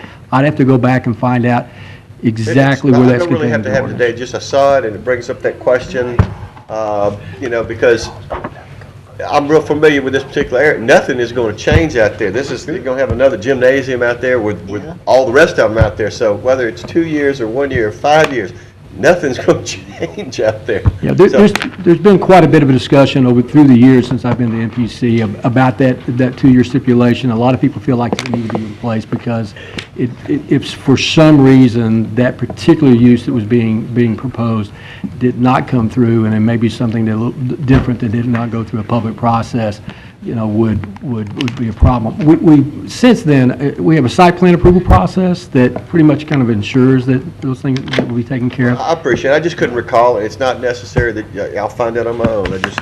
I will tell you this, sir, but that's one of the issues we'll be looking at in the UDC. We've already had some discussion about that. Thank you. I can answer your question. Next item, Mr. Clerk, got a vote on that? We need to vote on that, or? Oh, we need to vote, I'm sorry. Oh, I'm sorry, Commissioner Lynn, did you want to? Vote. Please vote. Local business next to the same kind of business. Next item, Mr. Clerk. Next, we move ordinances for final passage. Ordinance number 5325 of 2013, amend the budget of estimate revenues and expenditures. So moved. Second, moved by Commissioner Dominic, second by Commissioner Williams. Is there any discussion? No court. If none, please vote. Next item. Ordinance number 5326 of 2013, declaring certain adjudicated properties to be surplus. So moved. Second. Moved by the chair, second by vice chair. Is there any discussion? If none, please vote. That passes. Next item. Ordinance number 5327 of 2013, amending and reenacting Article 3, Chapter 30 of the Code of Ordinances relative to providing methods of dealing with waste and hazardous nuisances. So moved. Second. Moved by Commissioner Epperson, second by Commissioner Cox. Is there any discussion? If none, please vote. That passes. Next item. Next, we move to ordinances for introduction by title. Ordinance number 5330 of 2013, amending the operating capital budget for 2013 to appropriate $7.5 million to provide for funds to the Industrial Development Board to purchase GM plant. Ordinance number 5331 of 2013. To amend the budget. Let's go. Let's vote. Of estimate revenues and expenditures for the Economic Development Fund and the Oil and Gas Fund for 2013 to provide an appropriation of $300,000 for agriculture design for Caddo Common.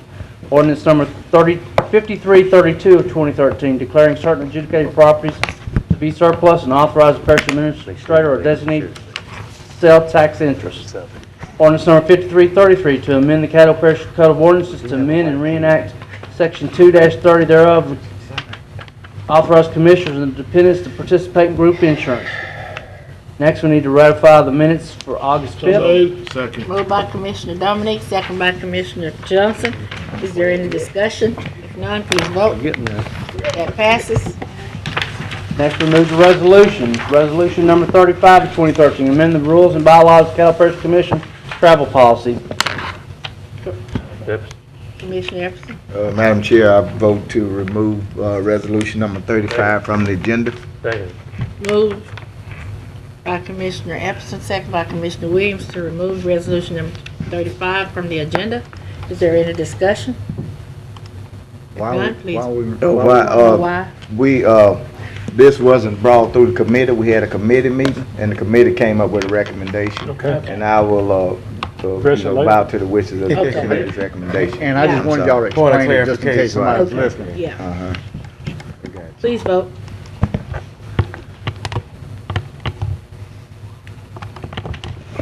That passes. Next item. Resolution number 39, 2013, authorizing the parish administrator to execute a cooperative endeavor pertaining to the funding and acquisition of property commonly known as General Motors Assembly Plant. So moved. Second. Moved by Commissioner Escudé, second by Commissioner Cox. Is there any discussion? Yes. Commissioner Johnson. Basically, I have no problem with the resolution, but it's like we're putting the cart before the horse. If we're authorizing the parish administrator to execute this when we hadn't even voted on to do this. So it's sort of like we saying that everybody's going to vote in favor of this when we hadn't even voted yet. So I think it's in the wrong place at the wrong time. Commissioner Finish. Yes. Litch. I want to make a motion that we consider this resolution at the same time that we take up the other matter in 2 weeks. Second.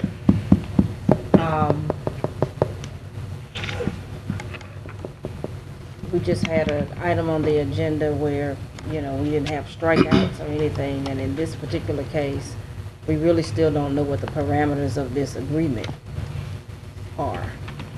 I know we got some sketches and some things are changing and that type thing, but I think before we do that, we just need to make sure we have enough information as to what'll actually be in the agreement, before moving forward.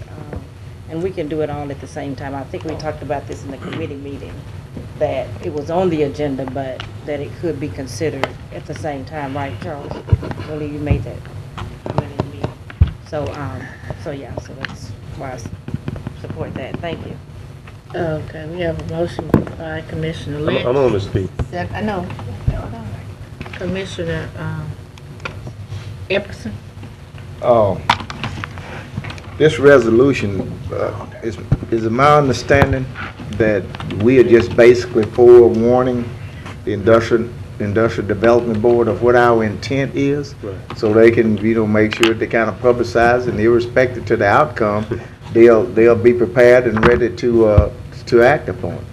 Because I've already called up the one that I knew and told them that we got something, possibly coming toward them. So I thought this was the intent. This really is just giving notice to the Industrial Development Board that you're gonna have an item coming up, so they may not be getting scattered. This is summer months, and hey, we got a big potato in the oven now, and we need you to kind of hang around and watch for it. Don't sleep. So that's what I'm seeing here. This doesn't really give any kind of credence. Of course, we got to have a public hearing, but I think we should forewarn the Industrial Development Board that we have an item coming up where they can rally their troops and make sure that they're in place where they have a quorum, and they can act upon whatever arises. So that would be my reading for that. Commissioner Escaday, are you finished? Mr. Epperson's absolutely right. We need to go ahead and let the administrator, with the help of the parish attorney, go ahead and enter this agreement with the Industrial Development Board, because that's what he's talking about, so that all of that groundwork is laid. So if in the affirmative, this thing can move forward fast and not be delayed 2 weeks. It's nothing. It means nothing. It's meaningless without the funding.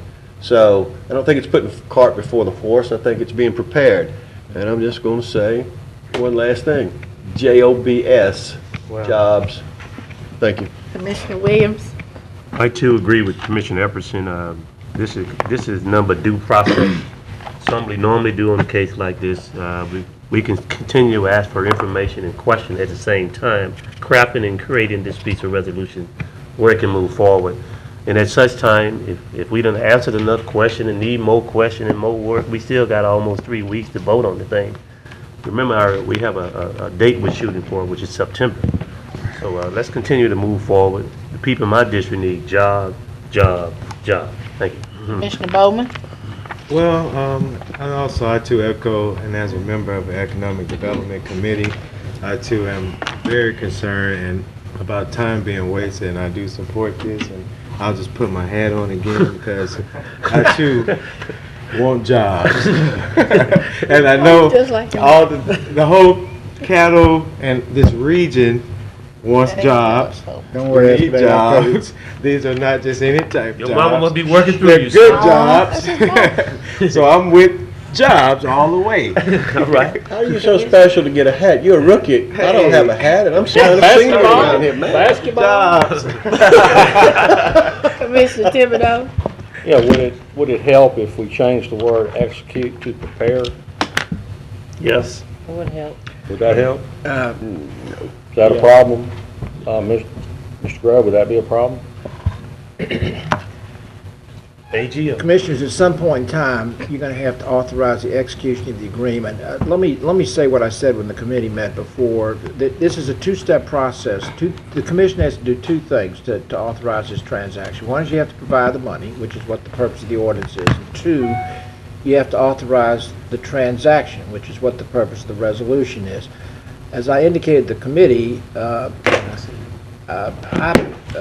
with the concurrence of Commissioner Escaday, I got this put on the agenda of this meeting simply because it was prepared and ready to go. It could have just as well been put on the agenda of the next meeting and addressed at the same time you address the ordinance on final passage. Regardless of what the commission does today, the lawyers, myself and Mr. Cornelius that are working on this are going as fast as we can to get the documents prepared, so that whether y'all postpone this today or not, the documents are going to be drafted. So I don't really, I mean, if you were to amend this thing, to get back to your question, Mr. Thibodeau, if you were to amend the resolution to authorize the document to be prepared, I'm just saying you might as well just postpone us doing that, because we're going to prepare the documents so long as the commission is considering the transaction through the adoption of the ordinance at the next meeting. I still don't know that.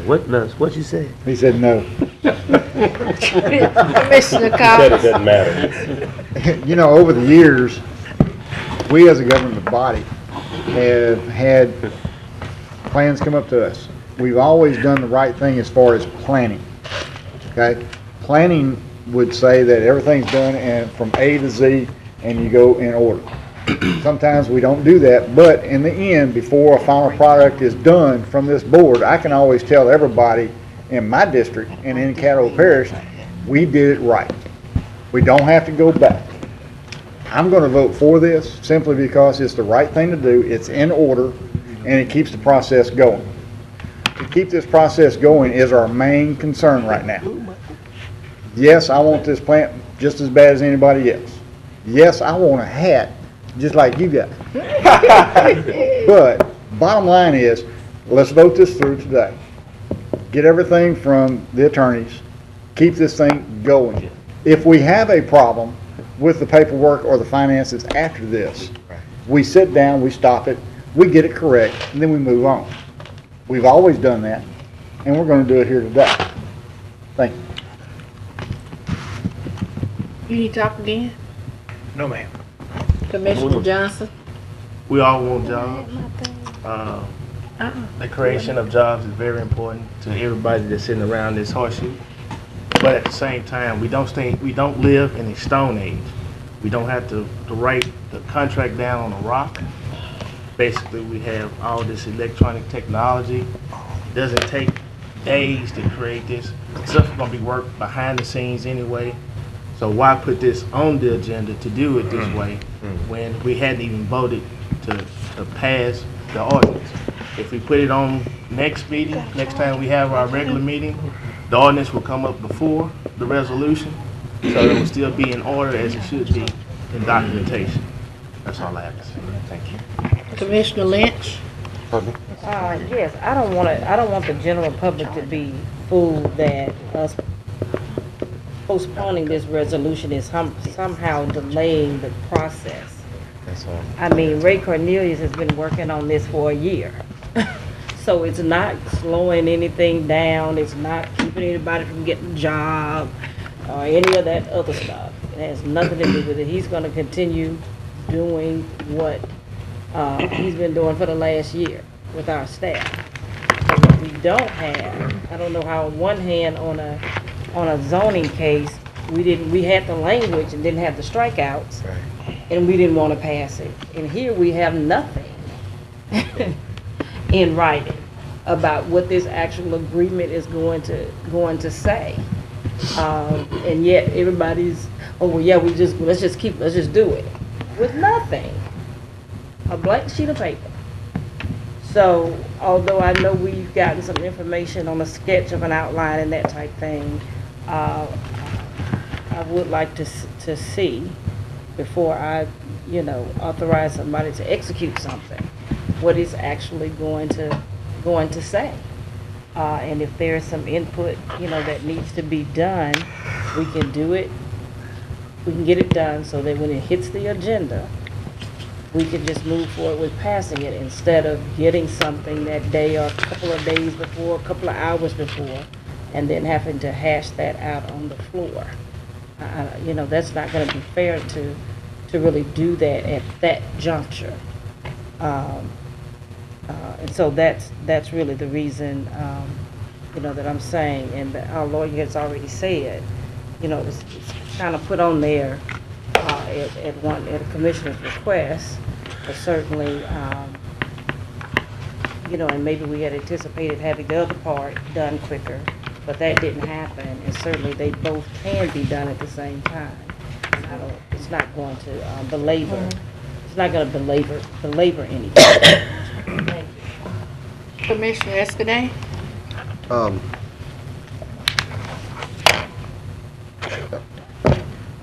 This really, I don't understand why we want to delay it.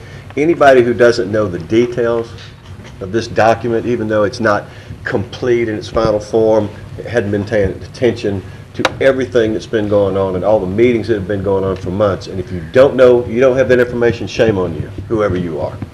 This is too important. You ought to know everything. And if all of the things on the emails that have gone back and forth and the documents that have been provided aren't checked off and in that ordinance, then it's not going to happen. You go ahead, this is a statement about, are we serious about moving forward with this, or are we just going to sit back to the last minute, so for whatever reason, to delay, just to do it, to posture, to sit here, oh, I've done my due diligence. We're stealing this plant from the federal government. I don't know how much more plainly to say it. Sorry if that offends Mr. Rasher. So it's not rocket science here. But to make a statement, we don't have information out to the public is incorrect. You don't have it because you hadn't bothered to look at it, you hadn't bothered to read it. I've watched the school board here be inept and irresponsible and derelict in their duty for the last 2 weeks and not lead. And I'm not going to end up like, pardon me? I got the floor. Thank you. I've got the floor. Bowman. You want his hat? I was looking at Joe. I wasn't looking at you. Believe me. Okay, thank you. A lot better looking. Let me step back. A lot better looking. We need to kick this can down the road one more step and get it done and show the people that we're serious about what we're doing up here instead of just grandstanding and doing all this posturizing. This is a no-brainer, simple deal. It's disingenuous to tell people we're not informed and we don't know what's going on, because we do. Now, if you're not sure, you're not ready to commit, then that's one thing. Say that, but don't say we're not ready and we got blank papers here and all this kind of stuff. That's junk and you know it. So let's move on with this. Let's lead, man. Let's step up. This is the chance. This is an opportunity from heaven. It's a gift. And you know what you're doing? You're kicking it back. And if you don't use your gifts, guess what happens? They get taken away from you. Preach, man. Preach. I'm sorry. I'm just, you get frustrated. Commissioner Land? Thank you. I have read all the details, and I am confident that all of this will eventually pass. However, I also realize the devil is in the details, and I haven't seen the details, and I want to see them before we get too far, and hopefully this aspect of delay will speed up Ray Cornelius and speed up the process to where we have more than 30 minutes, more than 3 days, more than 4 days to read this document and to read it in full and to pick it apart and have the time to hand it back and say, well, what about this and what about that? And there has been times very recently where I have done what I would consider the administration's job in unearthing things, and I don't want to do that again. I want to be able to say this looks great and pass it by a few other people, and they come back and say this looks great. I've been conversing with a person that owns a little over 1 billion square feet of warehouse space in the United States, and he says this all looks good, but at the same time we've got all these stones in place, and the contract that we're talking about assembling that we have not read is the cornerstone, the stone that's going to hold all these other pieces together. And I want to make sure that it's right, and I want to make sure that that cornerstone contract that we're talking about right now is the perfect contract. Not for us, not for Ray Cornelius, not for Stuart Lickner or Ilia Motors, but for the people, the parish that we serve, the constituents that vote for us, and the people that pay the taxes that keep this parish going. That's all, Madam President. Commissioner Epperson? Mr. Clerk. Yes, sir. Where are we on the agenda?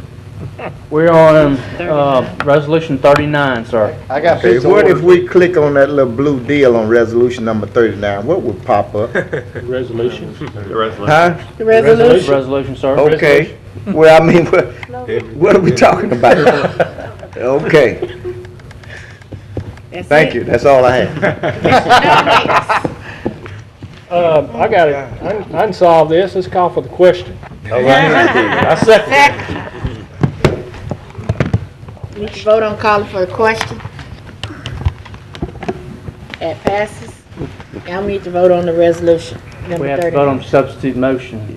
What substitute There is motion? no Substitute motion by Ms. Lynch, second by Mr. Lynn That ain't to gonna pass. take up the resolution 39 of 2013 for passage at the next regular session. Oh, I didn't forgot about that. Okay, thank you. Pay attention, Mr. President. Are there any, is there any discussion? No, can't discuss now, question. No. Okay. That did not pass. Okay. Okay. Now, the Regular motion. regular resolution 39, the original. I'm talking to you, pay attention. You preached 3 times. That passes. Amen. Good. All right, next we move to resolution number 40 of 2013, adopts a citizen participation plan for the LCDBG program. So moved. Second. Moved by Commissioner Dominic, second by Commissioner Williams. Is there any discussion? None, please vote. That passes. Next item, Commissioner Bowman. Okay. Next item, Mr. Clerk. Resolution number 42, 2013, final acceptance of state project 713090022H regarding to the guardrail improvement on Sparks Davis Road. Move to Thursday. Second. Moved by Commissioner Smith, second by Commissioner Epperson. Move to pass. Price, I'm sorry. Pass. I need that rail up, Nate guys. Thursday. He bad. All crazy. Please give him his. Is there any discussion? If none, please vote. That passes. Resolution 43, urging the United States Congress to support the Youth Promise Act. So moved. Second. Moved by Commissioners Williams, second by Commissioner Lynn. Is there any discussion? Madam Chair, Williams? I was explaining more in detail in our committee, but this is a national grant sponsored by our own United States Congress, Mary Landry, and another Republican. I got a call from her legislative aide regarding this initiative. We need to put a Community Promise Coalition Council together here, so I would ask that everyone encourage this to talk about the thing we've been talking about all day. No brainer. Prevention. No brainer. Please vote. Y'all read it, I assume, right? I did. That passes. Next item, Mr. Resolution Clerk. 44, urging the United States Congress to support the Freedom to Pray Act. So moved. Second. Moved by Commissioner Williams, second by Commissioner Johnson. Is there any discussion? Self-explanatory. Okay, please vote. Under God. That passes. Resolution number 45 of 2013, urging the Department of Veteran Affairs to allow placement of monument in Caddo Parish Veterans Cemetery. So moved. Move. Oh, yeah. Moved by Commissioner Epperson, second by Commissioner Williams. Is there any discussion? None, please vote. Oh, I didn't vote. That passes. Move to adjourn. Thank you. Adjourned. Thank you. Quick meeting, we won't be long. I need to see you real quick. We won't be long. Your job is to pay attention to what's going on. I did everything. I know. It's confusing sometimes. Yes. They're all right, Lindor. Get some work done.